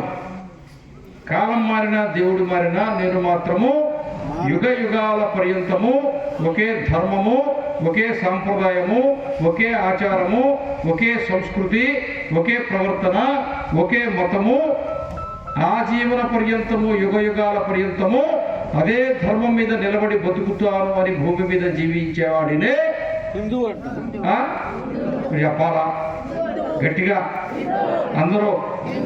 అది హిందువు అంటే. బిర్యానీ పెడితే పరిగెత్తిపోయేవాడు కాదు. ఆదివారం సంగతి కాదు మంది. ఏది? అబ్బా! ఆయన స్వామి వివేకానందుడు సన్యాసం తీసుకోకముందు ఆయన పేరు నరేంద్రుడు. ఆ నరేంద్రుడు 9వ తరగతి చదువుతున్నప్పుడు కలకత్తాలో బడి నుంచి ఇంటికి నడిచిపోతూ ఉంటే అక్కడ ఒక పాస్టరు ఒక టేబుల్ ఇట్టాడు తీసుకొని దాని మీద బకెట్లో నీళ్లు పోసుకొని ఒక చేతుల్లో కృష్ణుడి విగ్రహం పట్టుకొని ఇంకో చేతుల్లో సిలువు పట్టుకుని జనం పాపం అందరూ వస్తారు కదా, కూడితే ఇప్పుడు మన దేవుళ్ళకి ఇద్దరికి కూడా జల పరీక్ష చేస్తున్నాను. ఎవరు సత్యమైన దేవుడైతే ఆ దేవుడు నీటి మీద తేలుతాడు, ఎవరు అసత్యమైన దేవుడైతే ఆ దేవుడు నీటి యందు మునిగిపోతాడు. సత్యమైన దేవుడిని రుజువు చేస్తే మీరు ఆ దేవుడిని అంగీకరిస్తారా లేదా అని అడిగాడు ఈయన. అంగీకరిస్తామని చెప్పారు వాళ్ళు. పాపం కృష్ణుడి విగ్రహాన్ని పెడితే బుడింగులు మునిగిపోయాడు, సిలువు పెడితే అది తేలింది. ఇప్పుడు ఏం చేయాలి? అప్పుడు అక్కడికి 9వ తరగతి చదివే నరేంద్రుడు అప్పుడే వచ్చాడు అక్కడికి. పాస్టరు మేము హిందువులని, మాకు జల పరీక్ష మీద నమ్మకం లేదు, మా రాముల వారు కూడా సీతమ్మ వారికి అగ్ని పరీక్ష చేశారు, ఇప్పుడు అగ్ని పరీక్ష చేయాలి. చుట్టూ ముగిన వాళ్ళు ఉన్నారే, వీళ్ళకి ప్రోత్సాహం వచ్చింది. ఏదో ఉన్నారు ఆ చిదుగులు పొదుగులు కట్టా కంప తీసుకొని చేసి నిప్పు పెట్టారు, 2 ఎత్తాలు వేసారు. కాసేపు అయిన తర్వాత మనం శనక్కాయలు చెవులో కాల్చుకుంటుండే, కర్ర పుల్ల పెట్టి గెలుపుకుంటుండే, అటు పుల్ల పెట్టి తీసేది. అవి పోయింది. కృష్ణుడు వచ్చాడు. పాస్టర్ అద పోల గుడికి పోదాం. అర్థమైందా? పువ్వు పుట్టినప్పుడే పరిమళిస్తుంది అంటే ఆయన పుట్టిందే హిందుత్వం కోసం.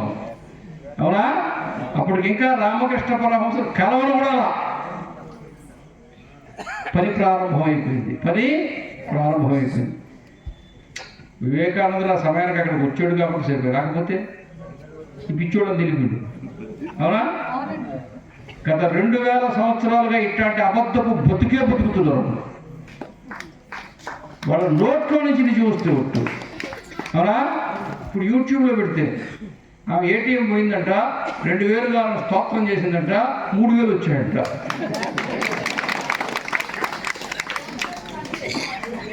దూతలు వచ్చేసి వంట చేసేసాడు. పైగా ఆయన వచ్చి భుజం మీద చెయ్యి కూడా వేసేట. అదిగో ఎంత ఉత్సాహంగా చెప్తున్నారు. సమాజంలో ఈ రోజున హిందూ సమ్మేళనాలు పిలిస్తే ఎంతమంది ఎందుకు వస్తున్నారో తెలుసా? ఆ మైకుల్లో నుంచి అబద్ధాలు, అసత్యాలు, ఆగ్రహం, ఉక్రోషం, ఒప్పలేంతనం, ఆక్రోశం అవన్నీ విని విని విని విని విని ఎవరికి చెప్పుకోవాలి బాధ? ఇది ఏంది? మనల్ని తిట్టడం ఏంది? నేను ఒక 30 ఏళ్ళ జరిగిన సంగతి చెప్తా. ఇప్పుడేం కాదు, అని చెప్పినా ఏం కాదు. చెప్పేదే వద్దా? ఒకడు వచ్చి శ్రీకాళహస్తి రాజగోపురం దగ్గర నిలబడి కరపత్రాలు మొత్తం చిన్న మైకు, బుజ్జి మైకు పట్టుకొని లోపల ఉండేది వినాయకుడు కాదు, శివుడు కాదు, అవి రాళ్ళు సైతాన్లు చెప్పి మైకులో చెప్పాడు. మాకు పరిచయం ఉన్న కుర్రోడు నేరుగా సైకిల్ వేసుకొచ్చి మాకు చెప్పాడు. మేము అందరూ సైకిల్ వేసుకొని అక్కడ పోయినాం. అప్పుడు సైకిలే కదా ఉండింది, బండి ఎక్కడ ఉంది? లేవు. 86లో. కానీ ఆ పంచిన కరపత్రాలు అక్కడ పడి ఉండేవి. పంచిన కరపత్రాలు పడి ఉండేవి. దాంట్లో కరపత్రం ఏమో ఎవరో కేంద్రం నుంచి వాళ్ళ పెద్ద చర్చ నుంచి వచ్చి వీడు స్టాంప్ వేసుకున్నాడు. ఆ స్టాంప్ అడ్రస్కి మొత్తం 25 మందిని పోయినాం. ఎంతకీ కాళహస్తి దేవాలయంలో ఉండే దేవుడా కాదని అడిగాం. కాదు అన్నాడు. ఇంక కాదు అన్న తర్వాత ఇంకా ధర్మ దెబ్బలు బద్ద పని పరిచారు. దండం దశగుణం అవే. అర్థమైందా? ఎవడికి అర్థమయ్యే భాషలో వాడికి చెప్పాలి. అంతేనా? ఏమా మీ నాయన తిరిగి ఒప్పుకుంటావా?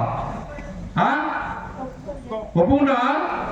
నడి బజార్లో గుడ్డలో చెప్పు తీసుకుని కొడతావు కొట్టవా? అరే నా దేవుడు సైతానా, కనకదుర్గమ్మ సైతానా?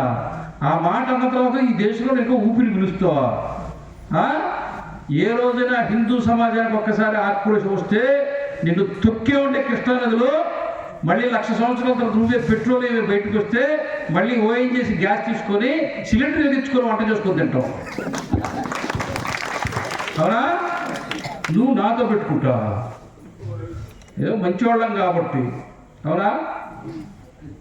కొంచెం జాగ్రత్తగా ఉండండి. ఎందుకంటే నేనేం చెప్తున్నానంటే, ఎందుకు అట్లా చెప్తున్నానంటే, అమెరికాలో హిందూ ధర్మం పెరిగిపోయిన తర్వాత, యూరోప్లో పెరిగిపోయిన తర్వాత, రష్యాలో పెరిగిపోయిన తర్వాత, మంగోలియా నుంచి కొరియా దాకా పెరిగిపోయిన తర్వాత, జపాన్లో పెరిగిపోయిన తర్వాత, ఆస్ట్రేలియాలో పెరిగిపోయిన తర్వాత, ఆఫ్ఘనిస్తాన్లో పెరిగిపోయిన తర్వాత, అన్ని దగ్గర మీ దుకాణాలు బంద్ అయిన తర్వాత ఈ దేశంలో మీ దుకాణం ఉంటుందా? అమెరికాలో చర్చీల మీదే హిందువులు కొనుక్కుని దేవాలయాలుగా మార్చుకుంటున్నారు. కావాలంటే ఇప్పుడే గూగుల్ చూడండి. అవునా? మరి ఈ దేశంలో మీద మేము కొనుక్కోవా? అయినా మీరు మేము అన్నదమ్ములు అయిపోతే అమ్మేది కొనుక్కుంది. అందరం కలిసే పండగ చేసుకోవా? ఎక్కువ రోజులే లేదు. మహా అయితే 10 సంవత్సరాలు మహా అయితే. కానీ ఎన్ని జరగాలంటే మనం పని చేయాలి. ఏమైనా పెళ్లి గారు ఎంతమంది చేతండి ఇక్కడ? పెళ్లి గారు ఇద్దరు చెయ్యి ఎత్తటంలా పెళ్లి గారు చెయ్యి ఎత్తటంలా. హిందువులు నేను చెప్పినది మంచి విషయాలే కానీ మధ్యలో కొన్ని చెడ్డ విషయాలు చేసి ఏం తెలుసా? పొట్టలో ఆడపిల్ల ఉండే స్కానింగ్ చేసి కోసేయడం కోసేయడం అంతే. దోసకాయ కోసి ఇత్తనాలు తీసేస్తులే అట్లా పొట్ట కోస్తే పిండం భారేస్తుంది. ఆడపిల్ల లేకుండా చేస్తుంది. ఒక ఉద్యమంలాగా అందరూ మగపిల్లలకి అన్నారు. 25 ఏళ్ళ గడ్డ మీద వచ్చా చూస్తే జిల్లాలో ఆడపిల్లే లేదు. పెళ్ళి అయ్యేదట. మా పిల్లడికి పెళ్లి కాలే. మీ పిల్లడికి వయసు ఎంతమ్మా? జస్ట్ మొన్నే 42 వచ్చాయి. ఇంకా 3 ఏళ్ళు లాగు ఏకంగా నేరుగా వృద్ధాప్య పింఛన్కి అప్లై చేసేసుకో. ఇప్పుడు ఆ గవర్నమెంట్ కూడా సమాజం యొక్క బాధను అర్థం చేసుకుని 60 దాకా కాదు 45కి ఇచ్చేయండి. 20 ఏళ్ళకు పెళ్లి చేసుకుంటే జవసత్వాలతోటి బలం ఉండేటువంటి కళ్ళు బాగుంటాయి, కాళ్ళు బాగుంటాయి, చర్మం బాగుంటుంది, రక్తం బాగుంటుంది, ఎముకలు బాగుంటాయి. ఎముక లోపల ఉండేది ఏంటి? మజ్జి బాగుంటుంది, గుండె బాగుంటుంది, అన్నీ బాగుంటాయి. అవునా? జిరాక్స్ కాపీ తీసే మిషన్ ఉంటుంది. ఆ మిషన్ కొత్తదనుకో నువ్వు ఎటువంటిది పెట్టినా మంచి కాపీ బయటకు వస్తుంది. పాత అయిపోయింది అనుకో నువ్వు ఒరిజినల్ పెట్టినా బూజు వస్తుంది. నువ్వు 40 ఏళ్ళకి పెళ్లి చేసుకుంటే పుట్టేవాడు పుట్టుకతోనే కళ్ళద్దాం, పుట్టుకతోనే షుగరు, పుట్టుకతోనే బీపీ. వీడి జీవితాంతం ఆసుపత్రిలో ఉంటాడు. ఇల్లు కట్టించాల్సిన అవసరమే లే. ఒక రూమ్ బుక్ చేసుకోండి. ముక్కుకు పెట్టా, చేతికి పెట్టా, అన్నిటి దోపుకుంటారు. గవర్నమెంట్ బియ్యం ధాన్యం పండించండు అని చెప్పా. కాలువలు తగ్గిస్తే నీళ్ళు ఇచ్చి ధాన్యం పండించండి. ఆసుపత్రికి పోతే డాక్టర్ బియ్యం తింటే చచ్చిపోతామని చెప్పారు. షుగర్ వస్తుందంట. బియ్యం తింటే షుగర్ వచ్చా, గోధుమలు తింటే షుగర్ వచ్చా, రాగి తింటే షుగర్ వచ్చా, కూరగాయలు తింటే షుగర్ వచ్చా, ఏమి తినకుండా ఉంటే చావు వచ్చా. ఇంక బతికేదట్టది. అవునా కాదా? నిజమే కాదా? నేను నవ్విస్తున్నానే. చెప్పి బాధపడి ఎన్ని రోజులు అడగమంటావు అందుకని నవ్విస్తున్నాను. రోజు చచ్చేవాడికి ఏడ్చే దిక్కేవాడు సామెత. ఏంది? రోజు చచ్చేవాడికి ఏడ్చే దిక్కేవాడు. అందుకు రోజు మీ ఊర్లో మీరు ఇంకా సేపు వెళ్ళిపోతారమ్మా. రేపు నేను గుగురికి పోద్దా? ఇదే ఏడుపు అక్కడ ఏడవద్దా? రోజు ఏడవద్దా? రోజు ఏడ్చిన ఆరోగ్యం పాడు చేసుకోవడం ఎందుకు? నవ్వుకుంటూ పోలా. అందుకని అర్థమైందా? ఇలా నవ్వుకుంటూ ఉంటే ఆరోగ్యంగా ఉంటారు. రామాయణం చదివితే ఆరోగ్యంగా ఉంటారు, భారతం చదివితే ఆరోగ్యంగా ఉంటారు, భగవద్గీత చదివితే ఆరోగ్యంగా ఉంటారు, భాగవతం చదివితే ఆరోగ్యంగా ఉంటారు. మైకి పెట్టేంత సేవుడి నువ్వు నాశనం అయిపోతావు, నువ్వు అగ్నిలో పడిపోతావు, నువ్వు కాలిపోతావు, నువ్వు దగ్ధమైపోతావు. ఎప్పుడు ఇతరుల నాశనం కోరుకున్నాడు అంటే స్వయంగా వాడే నాశనం అయిపోతాడు. ఇప్పుడు నేను ఎవరిని తిట్టానా? తిరిగితే నాకేం వస్తుంది? ఒకసారి ఏదో ఉత్సాహం వచ్చి కొట్టామని చెప్పాను తప్ప నేనైతే తిట్టానా? వాళ్ళు మనవాళ్ళు కాబట్టి స్నేహంతో, బంధుత్వ భావంతో ఈరోజు కాకపోతే రేపు మన కులగోత్రాలు ఒక్కటే కాబట్టి ఏ రోజున మనం పూజ చేసుకుంటామని ఏదో ఒకసారి అట్లా సింపుల్గా శాంపుల్గా పోయినాం అనుకోదు, వేరే సంగతి. అందుకని హిందువులు ఒకటిగా ఉండడం అనేది ఈరోజు కొత్త కాదు. ఒకటిగా ఉండేవాళ్ళం విడిపోయినాం, ఒకటిగా ఉండేవాళ్ళం. కులాన్ని గురించి ఊరికే ద్వేషించకండి, కులం పోదు. నేను చెప్పట్లే, నా అనుభవంతో చెప్తున్నా. కుల వృత్తులన్నీ పోయినాయి, కుల సంఘాలు గట్టిగా అయిపోయినాయి. అవునా? బ్రాహ్మణ సంఘం గట్టిగా ఉంటుంది, వాడు సంధ్యావందనం చేయడు. ఇంకొక కుల సంఘం వాడు చెట్టు ఎక్కడం, ఇంకొక కుల సంఘం ఆయన చెప్పులు కుట్టడం. అధ్యక్షుడు ప్రజలు కాదు, అధ్యక్షుడు. ఏ కుల సంఘం అధ్యక్షుడికి ఆ కుల వృత్తితో సంబంధం ఉండదు. వృత్తి కదా. హిందూ ధర్మములో ఎన్ని కులాలు ఉన్నాయో అన్ని కులాల్లో ప్రతి కులము ఒక వృత్తి కలిగి ఉంది. ప్రతి వృత్తిలో సైన్స్ ఉంది. సైన్స్ లేకుండా ఉండే వృత్తి ఒక కులం నాకు చూపించండి. 2 ఉదాహరణలు మీ ముందు పెట్టేస్తా. పెట్టాలా వద్దా? పెట్టాలా వెళ్ళరా? టైం ఉందా లేదా? ఆకలి అవుతున్నదే, నిద్ర వస్తున్నదే, యూఎస్ నుంచి ఫోన్ వచ్చిందే, సీరియల్ టైం కూడా అయిపోయింది కదా, పైగా మంచు కూడా రాలే. నాకు మొదటి నుంచి అనుమానం, ఇక్కడ రావి చెట్టు ఉందే తెలియదు, కొంగొస్తే రట్టేస్తే ఎట్టా అని, అది కూడా రాలే. మరి అన్నీ చూసుకోవాలి కదా, చుట్టుపక్కల వాతావరణం పర్యావరణం చూసుకోవాలిగా. అప్పుడు ఏమంటే ఏం చెప్తుండేనా? సైన్స్. రజకులు, చాకలి అనేది తెలుగు పదము, రజక అనేది సంస్కృత పదం. రజకులు బట్టలు ఎలా ఉతుకుతారో తెలుసా? మనం ఈరోజు ఎక్కడ హాస్పిటల్కి పోతే హాస్పిటల్లో ఉండే ఆపరేషన్ థియేటర్లో డాక్టర్లు, నర్సులు వాళ్ళందరూ కూడా ఆకుపచ్చటి వస్త్రాలు ధరిస్తారు. అవన్నీ కూడా స్టెరిలైజ్ చేస్తారు. స్టీల్వి కొన్ని బాయిలర్స్ లాగా ఉంటాయి, వాటిలో ఉండలుగా చుట్టి పెట్టి బాగా ఆవిరితోటి బాగా వాటిని ఉడికిస్తారు. దాంట్లో ఉండే ఇన్ఫెక్షన్ అంతా పోతుంది, ఇంకేమో శుభ్రంగా అయిపోతాయి. మొత్తము జాతి కోట్లాది మంది ప్రజలు హాస్పిటల్ థియేటర్ కాదు, మన ఇళ్లలో మనం కూర్చోంటే ఆ రజక అనే వృత్తి వాళ్ళు రేవులో కుండలు బాణలు పెట్టి ఆ బాణల్లో ఊర్లో ఉండే వాళ్ళ వస్త్రాలని వేసి ఉడికిచ్చేవాళ్ళు. అవునా? ఉడికించలేదా? ఆ ఉడికించటం వల్ల దాంట్లో ఉండేటువంటి ఇన్ఫెక్షన్ అంతా పోతుంది. ఒక జాతి ఇంత సశాస్త్రీయంగా వస్త్రధారణ చేసేది భూమి మీద ఇంకొక దేశం ఉందా? అప్పుడు కాదు, ఇప్పుడు కూడా లేదు. అవునా? కాబట్టి ఇప్పుడు చెప్పండి, ఆ వృత్తిలో సైన్స్ ఉందా లేదా? మన దేవాలయంలో మంగళవాద్యాలు వాయిస్తారు ఎవరు? నాయి బ్రాహ్మణులు. ఎవరు? వీళ్ళేమో వైదిక బ్రాహ్మణులు, వాళ్ళు నాయి బ్రాహ్మణులు. నాయి బ్రాహ్మణుల వృత్తి క్షవరం చేయటం కాదు. నాయి బ్రాహ్మణుల వృత్తి నాదస్వరం నేర్చుకోవటం. నాదస్వరంలో ఏముంది? సంగీతం. సంగీతం ఎక్కడి నుంచి వచ్చింది? సామవేదం. ఎక్కడి నుంచి వచ్చింది? సామవేదం నుంచి ఉద్భవించినటువంటి 72 జన్యువులు రాగాలు ఏమి ఉన్నాయో ఆ రాగాలలో నుంచి వచ్చినటువంటి కీర్తనలు, త్యాగరాజ కీర్తనలు, అన్నమయ్య కీర్తనలు, ఇంకా అనేక మంది కీర్తనలు ఉన్నాయి. ఆ కీర్తనలో ఆ సంగీతాన్ని నేర్చుకుని సామవేదంతో దేవుడికి పూజ చేస్తే అది నాదస్వరం అవుతుంది. అవునా? కానీ వాళ్ళు ఎందుకు గర్భగుడిలోకి పోరు అంటే వాళ్ళు మాంసాహారులు, వీళ్ళు వైదిక బ్రాహ్మణులు, వీళ్ళు యజుర్వేదం నుంచి వచ్చిన మంత్రాలతో దేవుడికి పూజ చేస్తారు. అవునా? ఇది యజుర్వేదం, అది సామవేదం. వీళ్ళు బ్రాహ్మణులే, వాళ్ళు బ్రాహ్మణులే. వీళ్ళకి గాయత్రి ఉంది, వాళ్ళకి గాయత్రి ఉంది, అంటే జంధ్యం వీళ్ళకి ఉంది, వాళ్ళకి ఉంది. వీళ్ళు శాకాహారులు, వాళ్ళు మాంసాహారులు. వాళ్ళు మాంసాహారులు ఎందుకు అయ్యారు? శివాలయంలో అర్చకుడు, వైష్ణవాలయంలో అర్చకుడు ఇద్దరూ కూడా ఆయుర్వేద వైద్యం చేస్తారు. నాడి పట్టుకుని రోగం చెప్పి మందు తయారు చేసి ఇస్తారు, ఒక్క పైసా తీసుకోకుండా. భారతదేశంలో ప్రతి దేవాలయంలో ఉండే అర్చకుడు ఆయుర్వేద భిషక్, ఆయుర్వేదం డాక్టర్. ఒక నయా పైసా ఆశించకుండా గ్రామంలో ఉండే వాళ్ళందరికీ కూడా భస్మమా, తైలమా, ఇట్లా అనేక రకాల రూపాల్లో మందులు తయారు చేసి ఇచ్చారు. ఇప్పుడు కూడా ఉన్నారు. ఇప్పుడు కూడా ఆయుర్వేదం తెలిసినటువంటి ఆచార్యులు చాలామంది మన చింతలపల్లిలో ఉండేవాళ్ళు కావచ్చు, అందరూ కూడా ఉన్నారు. కాబట్టి అర్చకుడినే వైద్యుడిగా నిలబెట్టి గ్రామాల్లో దేవుడి ప్రసాదంగా వైద్యం ఇచ్చి దేవుడి భక్తుడిగా మారుస్తూ ధర్మాన్ని, మతాన్ని కాపాడుకుంటూ గ్రామంలో అందరూ కూడా ఒకే మార్గంలో జీవించడానికి వైద్యం ద్వారా సేవ చేశారు. వాడు వచ్చేట ఆసుపత్రి పెట్టేట సేవ చేసేట.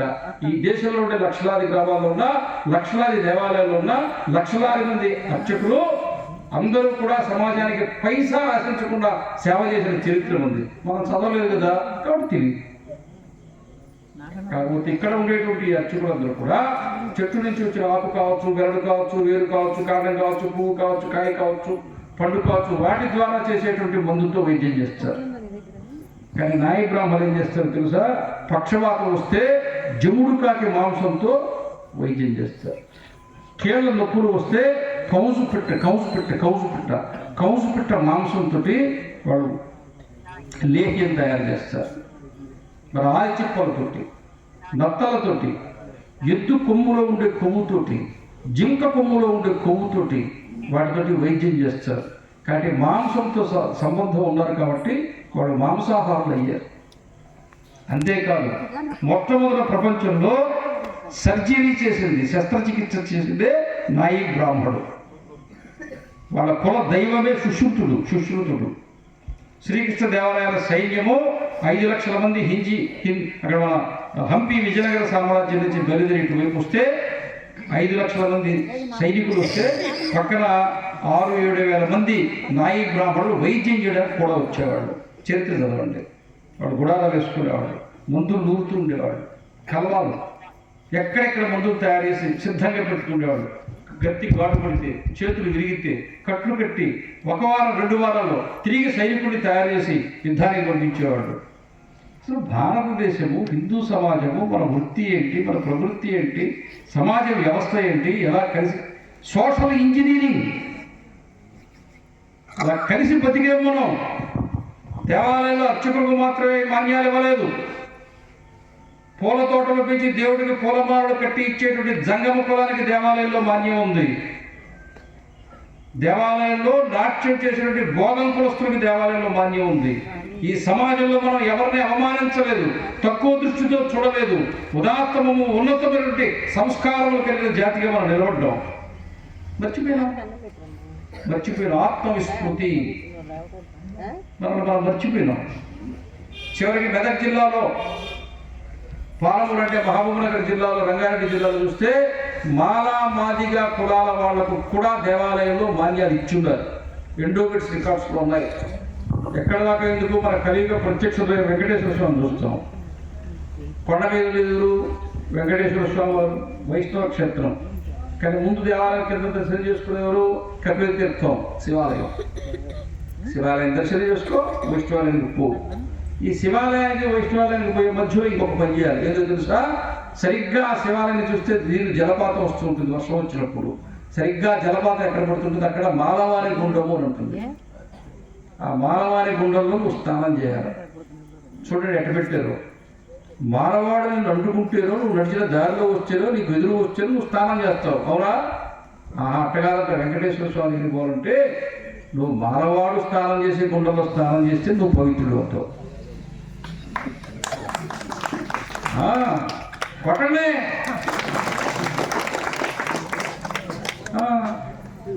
అక్కడి నుంచి అలిపిరి దాకా నడుచుకుంటూ వస్తే, అలిపిరి కొండ మీద నడిచిపోయే దానిలో మెట్లు ఉంటాయి కదా, ఆ తొలి మెట్టు మీద ఏముంటుందో తెలుసా? స్వయంగా వెంకటేశ్వర స్వామి వారే కొండ మీద మెట్లు పైకి ఎక్కినా కిందికి దిగినా ఆయన పాదరక్షలు ఆయనే వేసుకోడు.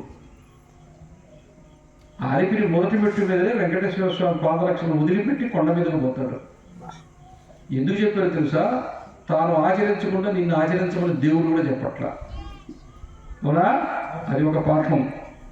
నువ్వు ఏ మాదిగవాడని చెప్పి, అస్పృశ్యుడని చెప్పి ఊరికి దూరంగా పెట్టావో, ఆ మాదిగవాడు వెంకటేశ్వర స్వామి చెప్పులు తీసుకొచ్చి అక్కడ పెడితే నువ్వు కొండ మీద పోయి వెంకటేశ్వర స్వామి దర్శనం చేసుకోవాలంటే చెప్పు తీసి నెత్తి మీద కొట్టుకొని అక్కడ పెట్టుకొని పైకిపోవాలి. నీ హృదయంలో ఉండేటువంటి వికారం, నీ హృదయంలో ఉండేటువంటి ఉచ్చరీచ భావాలు, నీ హృదయంలో ఉన్నటువంటి అస్పృశ్యత, నీ హృదయంలో ఉన్నటువంటి పరమైనటువంటి వేర్పాటు, ఇలాంటి లక్షణాలు పోగొట్టుకుని నిన్ను నీవు సంస్కరించుకుంటేనే వెంకటేశ్వర స్వామి నీకు దర్శనం ఇస్తాడు. ఈ దేశంలో దేవాలయం కంటే మించిన సంఘ సంస్కర్త ఎవరు నాకు చూపించండి. ఈ దేవాలయం కంటే సమాజంలో దేవాలయం కంటే మించిన సంఘ సంస్కర్త ఎవరు? ఇన్ని విధాలుగా ఈ సమాజాన్ని సంస్కరించి మనందరం కలిసి జీవించేటువంటి జీవనాన్ని మనకు అందించింది దేవాలయ వ్యవస్థ. ఆదిశంకరాచార్యుల వారైనా, భగవద్ రామానుజాచార్యులు అయినా, మధ్వాచార్యుల వారైనా వాళ్ళు ఈ దేవాలయం కేంద్రంగానే హిందూ సమాజంలో ఉండే దోషాలని సరిచేయడానికి సంస్కరణలు తీసుకొచ్చారు. మనం హిందువులం, మనం కలిసి జీవించటం అనే లక్షణాన్ని కోల్పోయినాం. మొదటి నుంచి కలవకుండా మనం లేవు. రామాయణంలో 3 నగరాలు ఉంటాయి. ఏ నగరాలు? మధ్యలో కిష్కింద, దక్షిణంగా పోతే లంక, ఉత్తరంగా పోతే అయోధ్య. వేరే నగరాలు కూడా ఉన్నాయి కానీ ప్రధానంగా 3. లంక కిష్కిందలో ఎవరు ఉంటారు? వానరులు, కోతులు లక్షణం ఏమిటి? దానికి విచక్షణ తెలియదు. విచక్షణ మరి రాముడి కాలం నుంచి ఇప్పుడు దాకా కోతులు ఉన్నాయి కదా, అప్పటి నుంచి కొబ్బరి చెట్లు ఉన్నాయి కదా, అప్పటి నుంచి కొబ్బరికాయలు కోస్తున్నాయి కదా, అప్పటి నుంచి ఇప్పుడు దాకా ఒక్క కోతిలా కొబ్బరికాయల నీళ్లు తాగాయా? అన్ని కింద పోయినాయి కదా.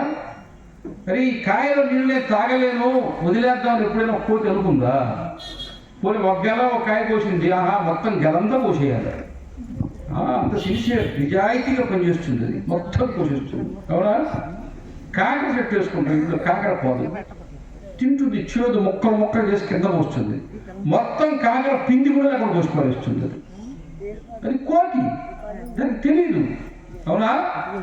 అలాంటి తెలిసి తెలియని ప్రవృత్తితో ఉండేటువంటి కిష్కిందలో పుట్టి వాడు కూడా వ్యక్తిత్వాన్ని సంతరించుకుని ధర్మ మార్గాన్ని బట్టి భక్తి మార్గాన్ని పడితే వాడు సుగ్రీవుడు అవుతాడు, అంగదుడు అవుతాడు, నీలుడు అవుతాడు, జాంబవంతుడు అవుతాడు, హనుమంతుడు అవుతాడు. వాడు రాముడి చేయి పట్టుకుని లంక మీదుగా పుష్పక విమానం ఎక్కి అయోధ్యకు వచ్చి రాముల వారి పట్టాభిషేకంలో కూర్చుంటాడు. కానీ అదే లంకలో పుట్టినవాడు బలవంతుడైనప్పటికీ, తపస్సంపన్నుడైనప్పటికీ, శక్తివంతుడైనప్పటికీ అధర్మ ప్రవృత్తితో ఉంటే వాడు లంకకు పోతాడు, రావణాసుడితో స్నేహితుని కలిగి ఉంటాడు. వాడు ఆ రావణాసుడి కంటే ముందే పోతాడు. వారి మీద బాణం వేశాడు, అడిగాడు వారి నా జాతికుడికి ఎన్నిసార్లు 9 నాడు సుగ్రీవుడు, ఆ వారి రావణాసుడి కంటే నేను శక్తి సంపన్నుడిని, ఒక్క మాట నాతో చెప్పుకుంటే నీ భార్య సీతను తెచ్చి ఇచ్చుండేవాడు కదా అన్నాడు. ఇప్పుడు రాముడు ఏమన్నాడు తెలుసా? రావణాసుడు ఏ తప్పు చేశాడు, నువ్వు అదే తప్పు చేశాడు. రావణాసుడు నా భార్యని తీసుకెళ్ళాడు, నువ్వు నీ తమ్ముడు భార్యనే తీసుకెళ్ళాడు. ధర్మము తప్పి అధర్మ మార్గంలో నడిస్తే వాడికి శ్రీరాముడు ఏ శిక్ష విధిస్తాడో అది ఇప్పుడు నీకు పడింది. ఇది రావణాసుడు తెలుస్తుంది, రేపు వాడికి కూడా ఏ శిక్ష పడుతుంది, వాడు కూడా చస్తాడు. ఇప్పుడు నువ్వు చావు. అర్థమైందా? అందుకని అధర్మ మార్గంలో పోతే అయిందా వేరు. కాబట్టి అయోధ్య నగరంలో రాముడు ఎందుకు పుట్టాడు? లంకలో మొత్తం రాక్షసులే ఉంటారు. ఆ లంకలో పుట్టినవాడు కూడా ఒకడు భక్తుడైతే, ధర్మవర్తన కలిగి ఉంటే విభీషణుడు అవుతాడు. ఆ విభీషణుడు కూడా అయోధ్యకు వచ్చి అక్కడ జరిగేటువంటి పట్టాభిషేకంలో కూర్చుంటాడు. అవునా? అయోధ్యలో పుట్టిన వాళ్ళందరూ శ్రీరాముడు పుట్టక ముందు అయోధ్య ఎలా ఉందో తెలుసా? శ్రీరాముడు పుట్టిన తర్వాత అయోధ్య తయారు కాదా? శ్రీరాముడు పుట్టక ముందే శ్రీరాముడు పుట్టడానికి కావలసిన యోగ్యత కలిగినటువంటి ధర్మము 4 పాదాలు ఆచరించేటువంటి సమాజం అక్కడ ఉంది. అందుకోసం రాముడు అక్కడికి వచ్చాడు, ఊరికి వచ్చాడా? అదేనా? కాబట్టి ధర్మ మార్గాన్ని పట్టుకుంటే నువ్వు అయోధ్యలో ఉంటావు, ధర్మాన్ని వదిలిపెడితే నేరుగా లంకలో పడతావు. కాబట్టి అది మనకు నేర్పించింది రామాయణం, అది మనకు నేర్పించింది రామాయణం. మరి శ్రీరాముని గురించి ఏం చెప్పారు? సీతమ్మ వారి గురించి ఏం చెప్పారు? అశోకవనంలో సీతమ్మ వారు కూర్చో ఉంటే రావణాసుడు వచ్చి తన శక్తి సంపూర్ణత చూపించుకుని, నేను గొప్పవాడిని, 3 లోకాలను ఏలుతున్నాను సీత, నీకు సిగ్గు లేదా? దేశం లేదే, రాజ్యం లేదే, అధికారం లేదే, ఐశ్వర్యం లేదే, తిండి లేదే, బట్ట లేదే, కాలికి చెప్పులు లేవే, అటువంటి వాడిని నా భర్త అని చెప్పుకోవడానికి నీకు సిగ్గుగా లేదా అన్నాడు. అన్నీ నిందవాక్యాలు విన్నది, ఏడ్చింది. వాడు ఆపేశాడు. ఆ కూర్చోండే బండ మీద ఎక్కడి నుంచో గాలికి వచ్చి ఒక ఎండు గడ్డి పోచ, ఆ ఎండు గడ్డి పోచలా పట్టుకుని, రావడా, నా భర్తకు తిండి లేకపోవచ్చు, చెప్పులు లేకపోవచ్చు, గుడ్డ లేకపోవచ్చు, రాజ్యం లేకపోవచ్చు, నా భర్త శ్రీరామచంద్రుడి వ్యక్తిత్వం ముందు ఈ ఎండు గడ్డి పోచ విలువను తుంచోత భరిసింది. ఆగలా, నా రాముడు వస్తాడు, నిన్ను సంహరిస్తాడు, నన్ను చేపట్టి అయోధ్యకు తీసుకుని పోతాడని విశ్వాసంతో తన భర్త మీద తన విశ్వాసాన్ని ప్రకటించింది. ఎవరు? ఆ సీతమ్మే ఇప్పుడు దేవాలయంలో ఉంది. అవునా? మరి రాముడు తెలుసా? రాముడు ఎందుకు తెలుసా? రావణాసుడిని చంపేశాడు. ఇట్లే కూర్చున్నాడు. సాయంత్రం ఎండ వెనక నుంచి నీడపడుతుంది. లంకలో ఒక వార్త పోయింది. గుండెలు బాదుకుంటూ మండోదరి వస్తోంది, ఇలా వస్తోంది. మరి సాయంత్రం నీడ పొడవుగా ఉంటుందిగా, ఆమె నీడ తన మీద ఎక్కడ పడుతుందో రాముడు ఇక్కడి నుంచి లేచి అలా విన్నాడా? వచ్చింది పాపం, రావణాసుడి శవం మీద పడింది, ఏడ్చింది. నా భర్త రావణాసుడిని చంపిన శ్రీరాముడిని నేను చూడాలా అన్నది. ఆయన ఒక 2 అడుగులు ముందుకొచ్చి నమస్కారం పెట్టి, అమ్మ, నీ భర్త ఈ తప్పు చేశాడు, నేను ఎంతో చెప్పాను, ఎంతో నా భార్యను నాకు ఇస్తే తీసుకెళ్ళిపోతానని చెప్పాను, విధి లేని పరిస్థితుల్లో నేను సంహరించాల్సి వచ్చింది అని చెప్పాడు. అప్పుడు మండోదరి ఏం చెప్పిందో తెలుసా? శ్రీరామచంద్ర, నీ గుణగణాల గురించి విన్నా, కానీ నిన్ను చూడకముందే నీ వ్యక్తిత్వం ఏంటో నేను తెలుసుకున్నా. నేను ఇలా వస్తూ ఉంటే నా నీడ నీకు తాకుతుందని, పరస్త్రీ నీడ కూడా జీవితంలో పడకుండా జీవించిన యోగ్యుడు నువ్వు.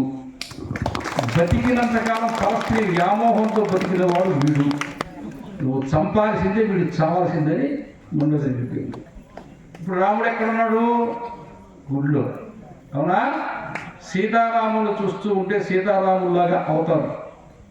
పార్వతీ పరమేశ్వరుడు ఆది దంపతులు, అర్ధనారీశ్వరుడుగా.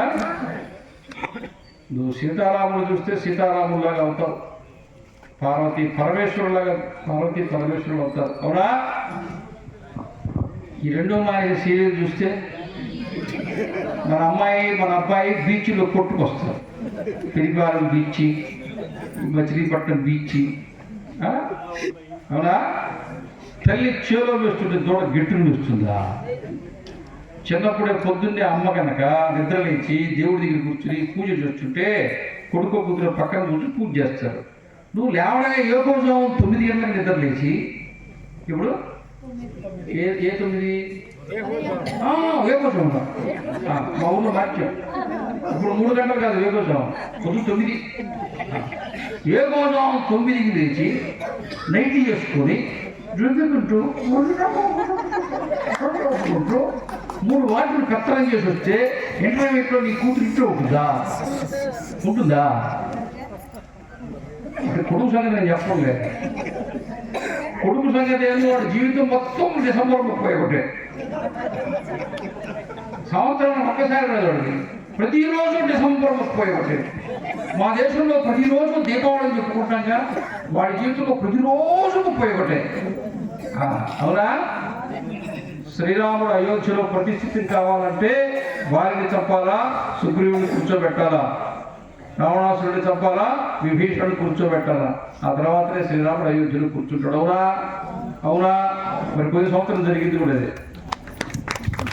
800 సంవత్సరాల పాటు ఈ దేశంలో దేవాలయాలను ధ్వంసం చేయడం, దేవాలయాల్లో ఉండే విగ్రహాలను మసీదు మెట్ల మీద వేసి మెట్ల మీద నుంచి నడిచిపోవడం, ఇటువంటి క్రౌర్యము, ఇటువంటి దురాత్మత, ఇతరుని రాక్షసత్వం ఉండేటువంటి జాతి ఎక్కడ ఉందో, ఎక్కడి నుంచి బయలుదేరి వచ్చారో అటువంటి యునైటెడ్ అరబ్ ఎమిరేట్స్లో స్వామినారాయణ ట్రస్ట్ వాళ్ళు 1000 కోట్లతో దేవాలయం కడితే ఆ దేవాలయ ప్రారంభోత్సవము ఆ దేశపు సుల్తాను, ఈ దేశపు ప్రధానమంత్రి మీ నాయన వాళ్ళ ఆయన. ఎవరా? ఎవరు? మోడీ. మీ నాయన వాళ్ళ ఆయన. ఎవరైనా? ఎవరైనా? మన ఆయన వాళ్ళ పాలిట మొగుడు. మనం యుద్ధం చేసామా? లేదు. మతం మార్చామా? తగలబెట్టామా? గొంతులు కోసామా? వాళ్ళ ఆడవాళ్ళని మన ఆడవాళ్ళని బానిసలుగా శేషు గారు చెప్పలా, నేను చెప్తా. బట్టలు లేకుండా నగ్నంగా నడి బజారులో నిలబెట్టి హిందూ స్త్రీలను వేవేశ్వరుడు, వస్త్రాలు లేకుండా వివస్త్రులుగా చేసి వాళ్ళ శరీర ప్రదర్శన చేసి బానిసలుగా లక్షలాది మంది హిందూ స్త్రీలని వాళ్ళు చేసిన పాపాలకి వాళ్ళు తినే ప్రతి మెతుకు పురుగులాగా మారి పురుగులు తినేటట్టుగా వాళ్ళ జాతికి. నేను మనుషులను చెప్పుకునే యోగ్యత వాళ్ళకి లేదు. అవునా? ఇంక ఇప్పుడు చెప్తారా అన్ని మతాలు సమానం. ఇప్పుడు మేమిద్దరం చెప్పిన ఉపన్యాసం మొత్తం భారతదేశంలో అసెంబ్లీలో ఎమ్మెల్యేలు ఎమ్మెల్సీలు కూర్చోబెట్టి చెప్పాలి. హిందూ ధర్మానికి వీళ్ళే శాపం. అన్ని మతాలు సమానం. దేవాలయాల కమిటీలు వస్తున్నారు కదా, మసీదుకి చర్చలకు వెళ్ళి ఏమని చూద్దాం. ఇప్పుడు ఎక్కువ ఇప్పుడు వాట్సాప్లో ఏమో తెలుసా,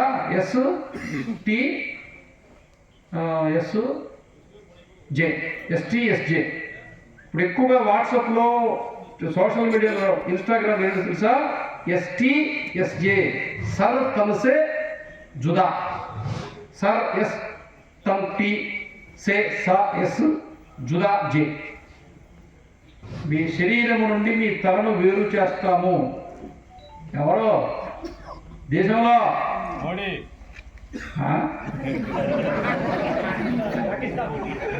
అన్నిటికీ మోడీ కదా, వాడు ఒకడు ఉన్నాడు కాబట్టి ఇక్కడ చూస్తున్నాం. అసదుద్దీన్ ఓవైసీ ఉత్తరప్రదేశ్ ఎలక్షన్స్ లో ఏం చెప్పాడో తెలుసా?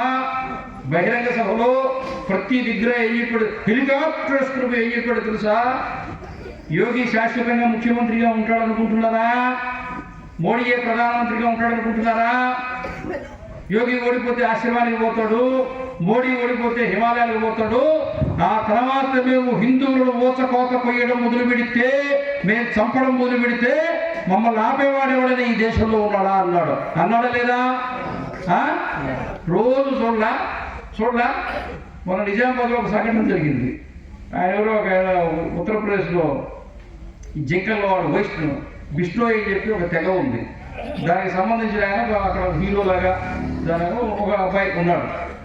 ఒక ఆటో నడుపుకునేవాడు ఆ అబ్బాయి ఒక స్టిక్కర్ వేసుకున్నాడు ఆటో వెనక. అతని మీద అరెస్ట్ వారెంట్ ఉంది ఏదో అట్లా. సరే మంచిది.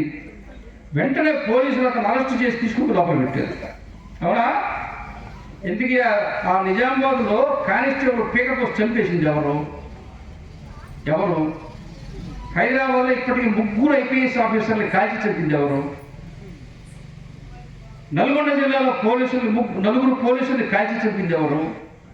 ఈ భారతదేశానికి స్వాతంత్రం వచ్చినప్పటి నుంచి రాసి పెట్టుకోండి, పోలీస్ ఫోర్సెస్, పారా మిలిటరీ మొత్తం ఎవరెవరైతే దేశానికి సేవ చేసేటువంటి సైనికులు ఉన్నారో, పోలీసులు ఉన్నారో వాళ్ళు ఎవరి చేతులు చచ్చిపోయారు? హిందూ సంస్థలా? కానీ దురదృష్టవశాత్తు ఇటు రాజకీయ నాయకులు పోలీసులు హిందువులు మీదనే పెత్తనం చేస్తారు. కనపడి వేసే లోపలేసి. నేను హైదరాబాద్లో ఉండే 15 సంవత్సరాలు. నేను ఒక మాట చెప్తానండి. పాత బస్తీలో పోలీస్ స్టేషన్ ముందు వాళ్ళ మోటార్ సైకిళ్ళు, వాళ్ళ కార్లు దారికి అడ్డంగా పెడతారు. వాటిని తీసే ధైర్యం ఎందుకు లేదు. కావాలంటే పోయి చూసుకోండి. అది వేరే సంగతి. వాళ్ళు ఏ బిల్లు పెట్టారు? పిల్లకైనా దేవుడు ఇచ్చాడు, రేషన్ ఎక్కడిగా మోడీ ఇచ్చాడు. వాళ్ళు ఏం దాచుకోవట్లా. అవునా? మొన్న ఎప్పుడో తల్లి దీవున అమ్మ దీవులేదు పెట్టేది ఒకటి పిల్లలకి ఇచ్చేది. హిందువులకి ఒక పిల్లవాడు ఉంటే 13,000, 2 పిల్లవాడు ఉంటే 26,000. కానీ రాయచోట్లో ఒక ఆయనకి 1,54,000 వచ్చింది. Process going on. మొత్తం రాష్ట్ర బడ్జెట్ ఒకడికే పోవచ్చు. వాళ్ళు పిల్లల్ని కంటున్నారు, ఎగదా చేద్దామా? కాదు, వాళ్ళ పిల్లల్ని కంటున్నారంటే వాడి దగ్గర ఒక సిద్ధాంతం ఏంటో తెలుసా? హిందువు నువ్వే కోటి ఆస్తుంది అనుకో, ఒక్క కొడుకే ఉంటే కోటి అట్టే ఉంటుంది, ఇద్దరు ఉంటే 250 అవుతాయి, నలుగురు ఉంటే 4 పాతికలు అవుతుంది. ఆస్తి విభజన కాకుండా ఎట్టే ఉండాలంటే ఒకడే కొడుకుండాలా. మరి అదే స్థితిలో ముస్లిం ఏం ఆలోచిస్తున్నాడు తెలుసా? నా దగ్గర కోటి ఆస్తి ఉంది, నాకు 10 మంది సంతానం ఉంటే 10 మంది 10 కోట్లు సంపాదిస్తారు, అప్పుడు నా దగ్గర 11 కోట్లు ఉంది వాడు ఆలోచిస్తున్నాడు. అవునా? స్వాతంత్రం వచ్చినప్పటి నుంచి కులాలు తిట్టారా? కుల వృత్తులు తిట్టారా? అందరూ వృత్తులు మానేశారా? మీరు మానేసిన వృత్తులు వాళ్ళు చేస్తున్నారా? సాయంత్రానికి 2000 వాడు కొట్టుకొని పోతున్నాడు. నువ్వు రోడ్డు పక్కన కొట్టు ఉంటుంది, కొట్టు కరకటాలు కొట్టు, రంగులు మాట్లాడు, చెయ్యి పెట్ట నోట్లో పెట్ట, చెయ్యి పెట్ట నోట్లో పెట్ట, చెయ్యి పెట్ట నోట్లో పెట్ట. మధ్యలో ఇంకోటి వచ్చింది, నగదు బదిలీ పథకం. ఏంటి నగదు బదిలీ పథకం? ఉదయం 11 గంటలకి మీ అకౌంట్లో గవర్నమెంట్ డబ్బులు వేస్తుంది, సాయంత్రం 4 గంటలకి మీరు గవర్నమెంట్ అకౌంట్లో డబ్బులు వేస్తారు. గవర్నమెంట్కు నీకు మధ్యలో ఖాళీ సీసా ఒకటి సాక్ష్యంగా ఉంటుంది. గవర్నమెంట్ పార్టీ ఏదైనా కానీ రాష్ట్రం ఏదైనా నమ్మకం ఒకటే సమాజం మీద. నువ్వు సమాజానికి ఎంత ఇచ్చినా తిరిగి మళ్ళీ వచ్చేస్తుంది. అర్థమైందా? నీకు బెల్ట్ పెడతాడో చైన్ పెడతాడో ఏం పెడతాడో నాకు తెలీదు, అది దొరకని ప్రదేశమే లేదు. నేను ఆదిలాబాద్ జిల్లాలో చాలా కాలం. వర్షం వస్తే ఆదిలాబాద్కి మనిషి రావడానికి దారి ఉండదు, చుట్టూరు వాగులు వంకలు ఉంటాయి. ఇప్పుడు బ్రిడ్జిలే వచ్చాయి, నేను చెప్పేది 30 ఏళ్ళ కిందట ఏమి ఉండవు. కానీ ఆ ఊరికి ఏమొస్తుంది తెలుసా? అప్పుడు వారుణ వాహిని ప్లాస్టిక్ సంచుల్లో వచ్చేది. సరే పాలు రావు, మందులు రావు. మందులు అంటే మెడిసిన్స్. ఉద్యోగస్తులు వెళ్ళలేదు, ఆఫీసులకు వెళ్ళలేదు, ఎటు చూసినా వాగులే. వర్షం వెలిసేంత వరకు కూడా 3 రోజులు 4 రోజులు అన్ని జనజీవనం స్తంభించిపోతుంది. కానీ నెత్తి మీద క్రేట్లు పెట్టుకుని ఉంటాడో పోతాడో తెలియకుండా ఉధృతంగా వాగులు పారుతూ ఉంటే ఎంత నిజాయితీగా, ఎంత మంచి భావనతో ఆ క్రేట్లు ఆ ఊరికి తీసుకుని పోయి చిట్ట చివరి వ్యక్తి తాగేవాడు కూడా తీస్తుంది. సరే అర్థమైనా? వారుణ వాహిని. అప్పుడు రామారావు గారు ఉంటారు, అందరికీ మంచి తెలుగు పెరుగుతుంది. వారుణ వాహిని 84లో సూళ్ళూరుపేట, శ్రీహరికోట, గూడూరు, నెల్లూరు తుఫాన్ వచ్చింది. తుఫాన్ వస్తే మొదటి 3 రోజులు పులిహార పొట్లాలు వేశారు. 4వ రోజు నుంచి సిమెంట్ బ్యాగులు లాంటి బ్యాగుల్లో బియ్యం, కందిపప్పు, శనగపప్పు, మిర్చి, చింతపండు, నూనె ప్యాకెట్లు పెట్టారు. దాంతోపాటు 2 బీడీ కట్టలు, 2 చుట్టల కట్టలు, 2 అగ్గి కట్టలు, 4 సారాయి ప్యాకెట్లు కూడా వేశారు. అందరూ విమర్శించారు. ఎన్టీ రామారావు సమాజాన్ని అర్థం చేసుకున్నవాడు. ఒరే వాడికి అన్నం కాదు కావాల్సింది, చలి పుడుతులేదు ముందు. నోట్లో బీడీ ఉంటే చేతిలో పార ఉంటుంది, నోట్లో బీడీ లేకపోతే చేతిలో పార ఉండదు, నీ పనిపడు రాడు. అవునా? వాడు పడాలా, పడకపోతే ఉడుకుతాడు. అందులో కొంచెం అటు వేసేస్తే వాడు ఉడుకు వస్తుంది, పని చేస్తాడు. సమాజాన్ని అర్థం చేసుకోడు. సహాయ ప్యాకెట్లు గుర్తించాడు. రేపు పొద్దుంచి మీరు వదిలిపెట్టబడి. ఒక ఊర్లో చూసా, ఈ ఇంట్లో కూర్చొని ఉన్నా, నిజంగానే పక్కింట్లో కొడుకు ఫోన్ చేస్తున్నది, ఒరే అబ్బాయి తొందరగా వచ్చారా అన్నది. ఎందుకో తెలుసా? మనం 10,000 ఇచ్చావరా, అందరూ తెచ్చుకొని తాగుతున్నారా, నువ్వు వచ్చి మన సందాకి తెలుసు వినాయక చవితికి తలా 10,000 ఇచ్చారంటే ఇంటికి మందు తెచ్చుకొని తాగుతున్నారంట. వీడు ఇంజనీరింగ్ చదువుతున్నాడు, వాళ్ళ అమ్మే చెప్తున్నా నువ్వు తొందరగా ముందు తగ్గుతున్నా ముందు తాగచ్చా? 7 వ్యసనాల్లో ఏ ఒక్క వ్యసనం ఉన్నా నశనమే. ఇలా ఏం మార్పు లేదు. జోదం ఆడాడు, కుయిలాడు. అవునా? జోదం ఆడకూడదు అంటే రామాయణంలో ఒక సంగతి చెప్పారులే. భర్త మాట కనుక భార్య సీత కష్టాలు పాలైంది, భార్య మాట కనుక రావణాసుడు చచ్చాడు. దీన్ని బట్టి అర్థమైంది, భర్త మాట వినాల్సిందే, భార్య మాట వినాల్సిందే, ఇద్దరు చక్కగా ఉండాల్సిందే. సరే చివరికి వచ్చేసాం, చెప్పేదే వద్దా? వందే మాత్రం అని పాడుకుంటున్నా మనం. జనగణమనలాగానే వందే మాత్రం పాడుతాం. అవునా? సుజలాం సుఫలాం మలయ శీతలాం సస్యశ్యామలాం మాతరం వందే మాతరం. అందులో అమ్మవారిని భారతమాతగా, భారతమాత నుంచి దుర్గగా, దుర్గ నుంచి లక్ష్మిగా, లక్ష్మి నుంచి సరస్వతిగా, అమ్మలగన్న ముగ్గురమ్మల మూలపుటమ్మ అని చెప్పి 3 తల్లులుగా కూడా భారతమాతగా భావించేటువంటి పాట అది. బంకించంద్ర చటర్జీ ఆయన ఆనంద మఠంలో రాసినటువంటి పాట అది. వేలాది మంది కాషాయాంబరదారులై సర్వసంగ పరిత్యాగులై కాషాయ జెండా పట్టుకుని గుర్రాలు ఎక్కి దేశ స్వాతంత్ర్య ఉద్యమంలో పాల్గొంటూ ముందుకు పోతూ ఉంటే అడవిలో కనబడినటువంటి కొండ గుహలో అమ్మవారి విగ్రహం కనబడితే కాళికామాత చేతిలో కర్పూరం వెలిగించుకుని చెయ్యి కాలిపై కింద రక్తపు బుట్లు పడుతూ ఉంటే ఆమె ఎదురుగా దేశభక్తులు పాడుకున్నటువంటి పాటే వందే మాతరం. ఆ వందే మాతరం వల్ల దేశం ఏకమైంది. ఆ వందే మాతరం స్ఫూర్తితో స్వాతంత్ర ఉద్యమం మామూలుగా కాదు, దివిసీమలో వచ్చిన ఉప్పెనలాగా ఎగిసిపడింది. ఆ వందే మాతరం సుభాష్ చంద్రబోస్ స్ఫూర్తి అయింది. ఆ వందే మాతరం దేశంలో ఉండే ప్రతి దేశభక్తుడికి తారక మంత్రమైంది. ఆ వందే మాత్రం పట్టుకునే అల్లూరి సీతారామరాజు ఇక్కడ ఉద్యమం చేశాడు. ఎందుకు చేశాడు తెలుసా? ఎందుకు మనీలోకి పోయినాడు? ఎందుకు గిరిజనులతో ఉద్యమం చేశాడు ఆయన? బ్రిటిష్ వాళ్ళకు చట్టం తీసుకొచ్చిన కదా, Indian tribal criminal act.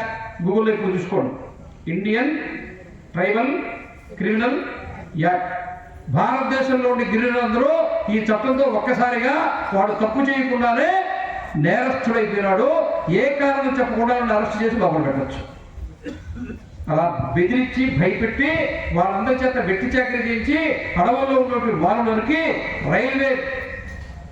Line వేస్తుంటే రైలు పట్టాల కింద వేసేటువంటి స్లీపర్స్ని అడవిలో నరికించి వాళ్ళ చేత వెట్టి చాకరీ చేయించడం కొరకే బ్రిటిష్ వాళ్ళు చట్టం తెచ్చారు. ఆ చట్టానికి వ్యతిరేకంగా, వాళ్ళ మీద వేసిన పన్నులకు వ్యతిరేకంగా అల్లూరి సీతారామరాజు నాయకత్వం వహించి మన రాజ్యంలో ఉద్యమం చేసి చనిపోయినాడు. నువ్వు చరిత్ర చదివితే కదా హిందువుల జీవితం ఎట్ట అయిపోయిందంటే ఆదివారం నాడు అరటి పొడిచింది, ఆదివారం శనివారం కాబట్టి మన చరిత్రను చదువుకోవాలా, మన పురాణాన్ని చదువుకోవాలా, మనల్ని చదువుకోవాలా. నా ఎదురుగా కూర్చోండి మీరు ఎవరు కూడా ఈ యుగానికి చెందిన వాళ్ళు కాదు. నీ వంశం ఇప్పటిది కాదు, నీ గోత్రం ఇప్పటిది కాదు. జన్యుశాస్త్రం జెనెటిక్ సైన్స్లో 40 ఏళ్ల క్రితం పరిశోధన చేస్తే ప్రపంచంలో మానవ జాతిలో అత్యంత ప్రాచీనమైన XY క్రోమోజోములు ఎక్కడున్నాయంటే భారతదేశంలో ఉన్నాయి. భారతదేశంలో ఎక్కడున్నాయి? హిందువుల్లో ఉన్నాయి. హిందువులు ఎక్కడున్నాయి? కులంలో ఉన్నాయి. కులంలో ఎక్కడున్నాయి? గోత్రంలో ఉన్నాయి. గోత్రం ఎందుకున్నాయి? సగోత్రీకులు వివాహం చేసుకోరు. మగపిల్లవాడు ఎప్పుడైనా వేరే గోత్రం అమ్మాయినే పెళ్లి చేసుకుంటాడు. ఈ XY క్రోమోజోములు ఇలా వస్తుంటాయి, కానీ పక్క XY క్రోమోజోములు రుచి కలుస్తుంటాయి. అక్కడికక్కడే సంకలనం అయిపోయి అర్థం లేకుండా అయిపోవాలి. అలాంటి ఒక సశాస్త్రీయమైన జీవన విధానం, వివాహ వ్యవస్థ, పిల్లల్ని కనకపోతిరి, ఒక్కళ్ళనే కంటిది, ఊర్లో ముగిసోడు మిగులుతిరి. ఈ ఊరు నుంచి ఆ ఊరి దగ్గర 2000 ఎకరాలు ఉండే, ఇంక 20 ఏళ్ళు అయితే మీరు ఉండరు, వాళ్ళు రారు. ఈ ఎకరాలు ఎవరికి పోవాలా? ఎవరికి పోవాలా? ఈరోజు ఎకరా 20 లక్షలు అనుకోండి, సరిగ్గా 15-20 సంవత్సరాల తర్వాత నువ్వు చెప్పిన రేటుకి ఎవడు భూమి కొనడు, వాడు అడిగిన రేటుకి నువ్వు అమ్ముకొని పోవాలా? అవునా కదా? డిమాండ్ ఎక్కడ ఉంది? ఊరు ఖాళీ అవుతూ ఉంటే ఈ దేశానికి ఎవరు? భారతదేశము సరిహద్దుల్లో ప్రతి క్షణం ప్రపంచం మీద మనం గెలుస్తున్నాం. కానీ అంతర్గతంగా మన బాధ్యతారహిత కారణంగా, దూరదృష్టి లేని కారణంగా, చిన్ననాపొచ్చకు శ్రీరామ రక్ష భారతదేశం బంగాళాఖాతంలో కలవనందుకే దేశంలో ప్రతి గ్రామము ఒక అనాథగా మిగులుతున్నది. అవునా? నేను ఇలా చెప్పాను కదా, చిత్తూరు జిల్లాలో పాదయాత్ర చేస్తున్నా. పాదయాత్ర చేస్తుంటే ఒక్కొక్క గ్రామం, ఒక్కొక్క పంచాయతీ, ఒక్కొక్క హ్యామ్లెట్ 5 కుటుంబాలు ఉంటే 10 కుటుంబాలు ఉంటే అక్కడికి కూర్చుంటే నా ఎదురుగా వచ్చి కూర్చున్న వాళ్ళంతా 70 ఏళ్ళు. వాళ్ళ 10 మంది 5 మంది వచ్చి కూర్చొని ఏం చెప్పడానికి వచ్చామన్నాడు. నీకు చెప్పేది ఏమన్నా చెప్తే ఏంటని చెప్పారు. మేము చచ్చిపోతే మా ఊరు ఉండదు చెప్పారు. ఏ ఊరికి పోయినాయి? మేము చచ్చిపోతే మా ఊరు ఉండదు, మేము చచ్చిపోతే మా ఊరు ఉండదు. అందరూ చచ్చిపోతే దేశమేం కావాలా? ఈరోజు దేశభక్తి అంటే ఒక్కటే, పెళ్లి చేసుకో, నలుగురిని కను, ఇంకేం చేయడు. వాడు బతకతాడు, నేర్చుకుంటాడు, సాధిస్తాడు. విశ్వాసంతో ఉండండి, సాధిస్తాడు. ఏ పని తక్కువ కాదు. అవునా? ఎప్పుడైనా తక్కువ? మేము చిన్నప్పుడు మంగళవారం చేత క్రాప్ చేయించుకుంటే రూపాయి ఇచ్చేది. ఎందుకని? మన దగ్గర లేవు, వాళ్ళ దగ్గర లేవు.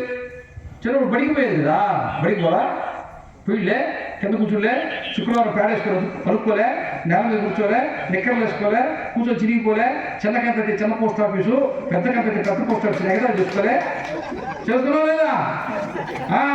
అది చిరిగిపోను, ఉతికి కుట్టుకోను, అమ్మ సూయి దారి వేసి కుట్టించేది.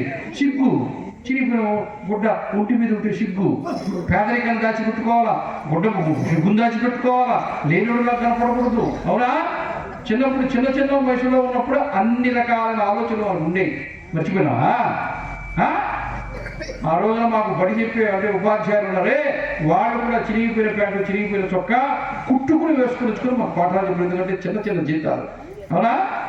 ఈరోజు కాలం మారింది, డబ్బులు ఎక్కువైపోయాయి, ఇండైజేషన్ ఎక్కువైపోయింది, కొలెస్ట్రాల్ ఎక్కువైపోయింది. తగ్గడంలే నేను ఇంగ్లీష్ మీడియంలో చెప్పాను, తెలుగులో చూసుకోండి. ఏం చదివారా? బీటెక్. ఏం వేసుకున్నావురా?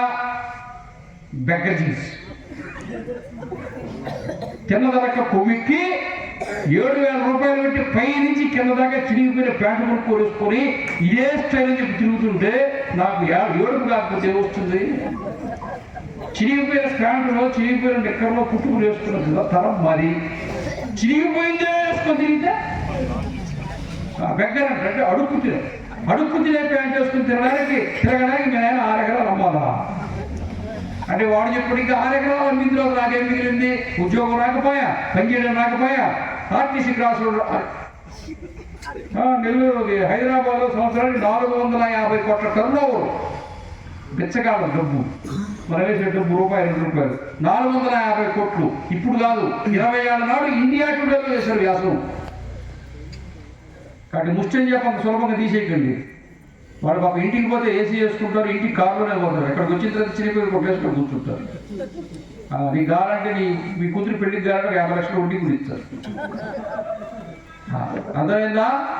అందువల్ల దేశము, ధర్మము, రాష్ట్రీయ స్వయంసేవక సంఘము శివాజీ ఒక రాజ్యాన్ని స్థాపించాడు. శ్రీకృష్ణదేవరాయలు 20 ఏళ్ల వయసులో సింహాసనం మీద కూర్చున్నాడు. 40 ఏళ్ల వయసులో చచ్చిపోయారు. 20 ఏళ్ళే బతికింది. 500 సంవత్సరాల క్రితం శ్రీకృష్ణదేవరాయలు తవ్వించిన చెరువులే నీకు దిక్కు, ఆయన కట్టించిన దేవాలయాలే నీకు దిక్కు.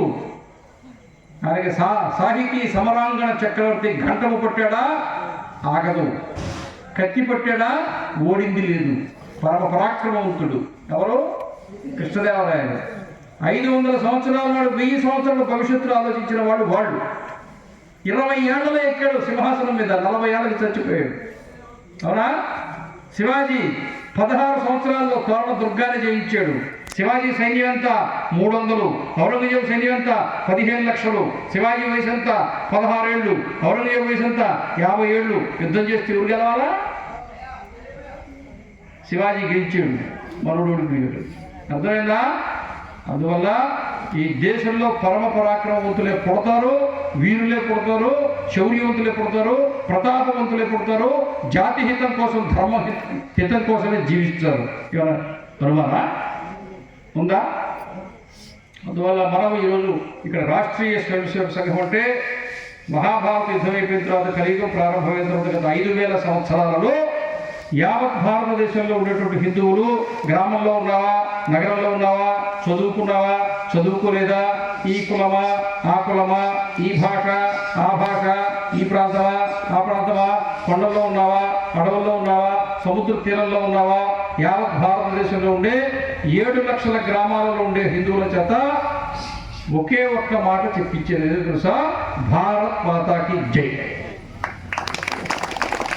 మొత్తం భారతదేశం అంతా జై శ్రీరామ్ అని చెప్తున్నామో భారత్ మాతాకి జై.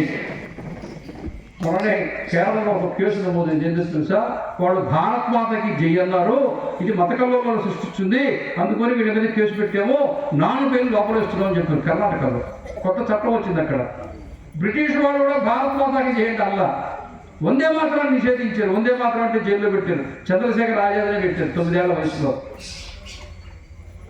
కానీ భారత్ మాతాకి జై అంటే ఈ దేశంలో ఇప్పుడు అనకూడని మాట అయిపోయింది. జై శ్రీరామ్ అంటే అనకూడని మాట అయిపోయింది. ఎవరెవరు హిందూ ద్రోహులు ఉన్నారో, ఈ దేశంలో హిందూ ధర్మాన్ని కోకటి వేళ్లతో పెకలించి వేస్తామని కలగలుగుతున్నారో వాళ్ళకి ఒక్క మాట చెప్పి ముగిస్తా. పాండవులు 5 చెప్పారు సంధి చేసుకునేటప్పుడు యుద్ధం లేకుండా శాంతి చేసుకున్నామని చెప్పారు కృష్ణుడికి. బోర్న ఏడుస్తూ వెంట్రుకలు చూపించి ఒక క్షాత్రానిగా, క్షత్రియ స్త్రీగా జన్మించినందుకు నడి సభలో నన్ను ఇంత అవమానపరిచారే, నా బతికింతేనని ఏడ్చింది ఎవరో? ద్రౌపది. కృష్ణుడు ఏమన్నాడు తెలుసా? తల్లి, యాదవకుని కళ్ళు తుడిచి నువ్వు ఏడుపు మాని, ఈ ఏడుపులు ఆ శిబిరంలో ప్రారంభించబడేటువంటి సమయం ఆసన్నమైంది, ఇక యాదవులు వాళ్ళ వంతు అని చెప్పారు. అవునా? 800 సంవత్సరాలు ఈ జాతిని హింసించారు, 200 సంవత్సరాలు ఈ జాతిని హింసించారు. ఇప్పుడు ఏడవాల్సింది వీరు అని చెప్పడానికి మనం ఉన్నాం. అవునా? అందుకని 800 సంవత్సరాల నుంచి ఏ జాతి వాళ్ళు దాష్టీకం చేశారో అక్కడ మనం స్వామినారాయణ ట్రస్ట్ వాళ్ళు దేవాలయం కట్టారు. 200 సంవత్సరాలు ఈ దేశాన్ని ఎంత దోచుకున్నారో బ్రిటిష్ వాళ్ళు వచ్చారంటే దేశాన్ని మార్చారంటే ఏంటి? చేనేత కార్మికులు చేనేత చేసేటువంటి సాలివాళ్ళ వల్లే వాళ్ళ వేళ్ళు దొరికేది. ఎందుకని వాళ్ళ మిల్లుల్లో తయారు చేసే వస్త్రం కంటే నాజూకైన వస్త్రం మన శాలలో పద్మశాలలో దేవాంగులు తయారు చేస్తుంటే వీళ్ళ వేళ్ళు దొరికి పారేశారు. ఇదే బ్రిటిష్ వాళ్ళు చేసింది. ఇంకా కొంతమంది చెప్తున్నారు మా మిషనరీలు వచ్చే ఇక్కడ అందరినీ ఉద్ధరించామని. ఈ దేశంలో ఏ దళితుడికి బ్రిటిష్ వాళ్ళ వల్ల క్రిస్టియన్ మిషనరీస్ వల్ల ఏం జరగలే. బాబాసాహెబ్ అంబేద్కర్ గారు ఇచ్చిన భారత రాజ్యాంగం వల్లే రిజర్వేషన్స్ వచ్చాయి.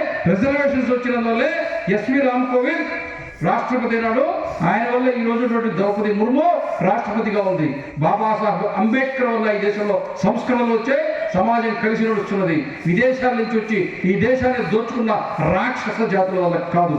అవునా? చెప్పొద్దా? అర్థం చేసుకోవద్దా? వినొద్దా? రేపు అందరికీ ప్రచారం చేద్దా? హిందువులు ఏం చేయాలా? ధర్మ ఆచరణ, ధర్మ ప్రచారము, ధర్మ రక్షణ.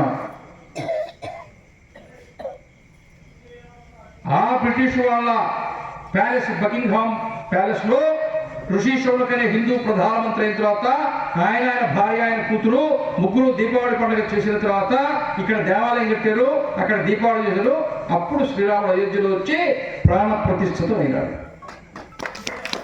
త్రేతాయుగంలో ఏం జరిగిందో కలియుగంలో కూడా జరిగింది. ధర్మ సంస్థాపన ప్రారంభమైంది. రామరాజ్యం ఉంటే భారతదేశం కాదు, రామరాజ్యం ఉంటే ప్రపంచము. అదే రావడం చెప్పింది. అవునా? కానీ అర్థం ఏమన్నా అనుమానం ఉందా? ఇంక 20 ఏళ్ళ తర్వాత వీసా ఉండదు, పాస్పోర్ట్ ఉండదు, ఎవరు ఎక్కడికైనా పోవచ్చు. పడిముక్కలు ఊరా పడిముక్కలు అంతా పసిముక్క కోసం దాటిపోయిన అంతే, తేడా లేదు. జై శ్రీరామ్, జై శ్రీరామ్, జై శ్రీరామ్. భారత్ మాతాకి, భారత్ మాతాకి, భారత్ మాతాకి. వందే వందే వందే. ఏడుకొండలవాడ వెంకటరమణ గోవింద. చేతులు పైకెత్తండి. ఏడుకొండలవాడ వెంకటరమణ గోవింద గోవింద. ఆపద మొక్కులవాడ అనాథ రక్షక గోవింద గోవింద. ఆపద మొక్కులవాడ అనాథ రక్షక గోవింద గోవింద. జై శ్రీరామ్.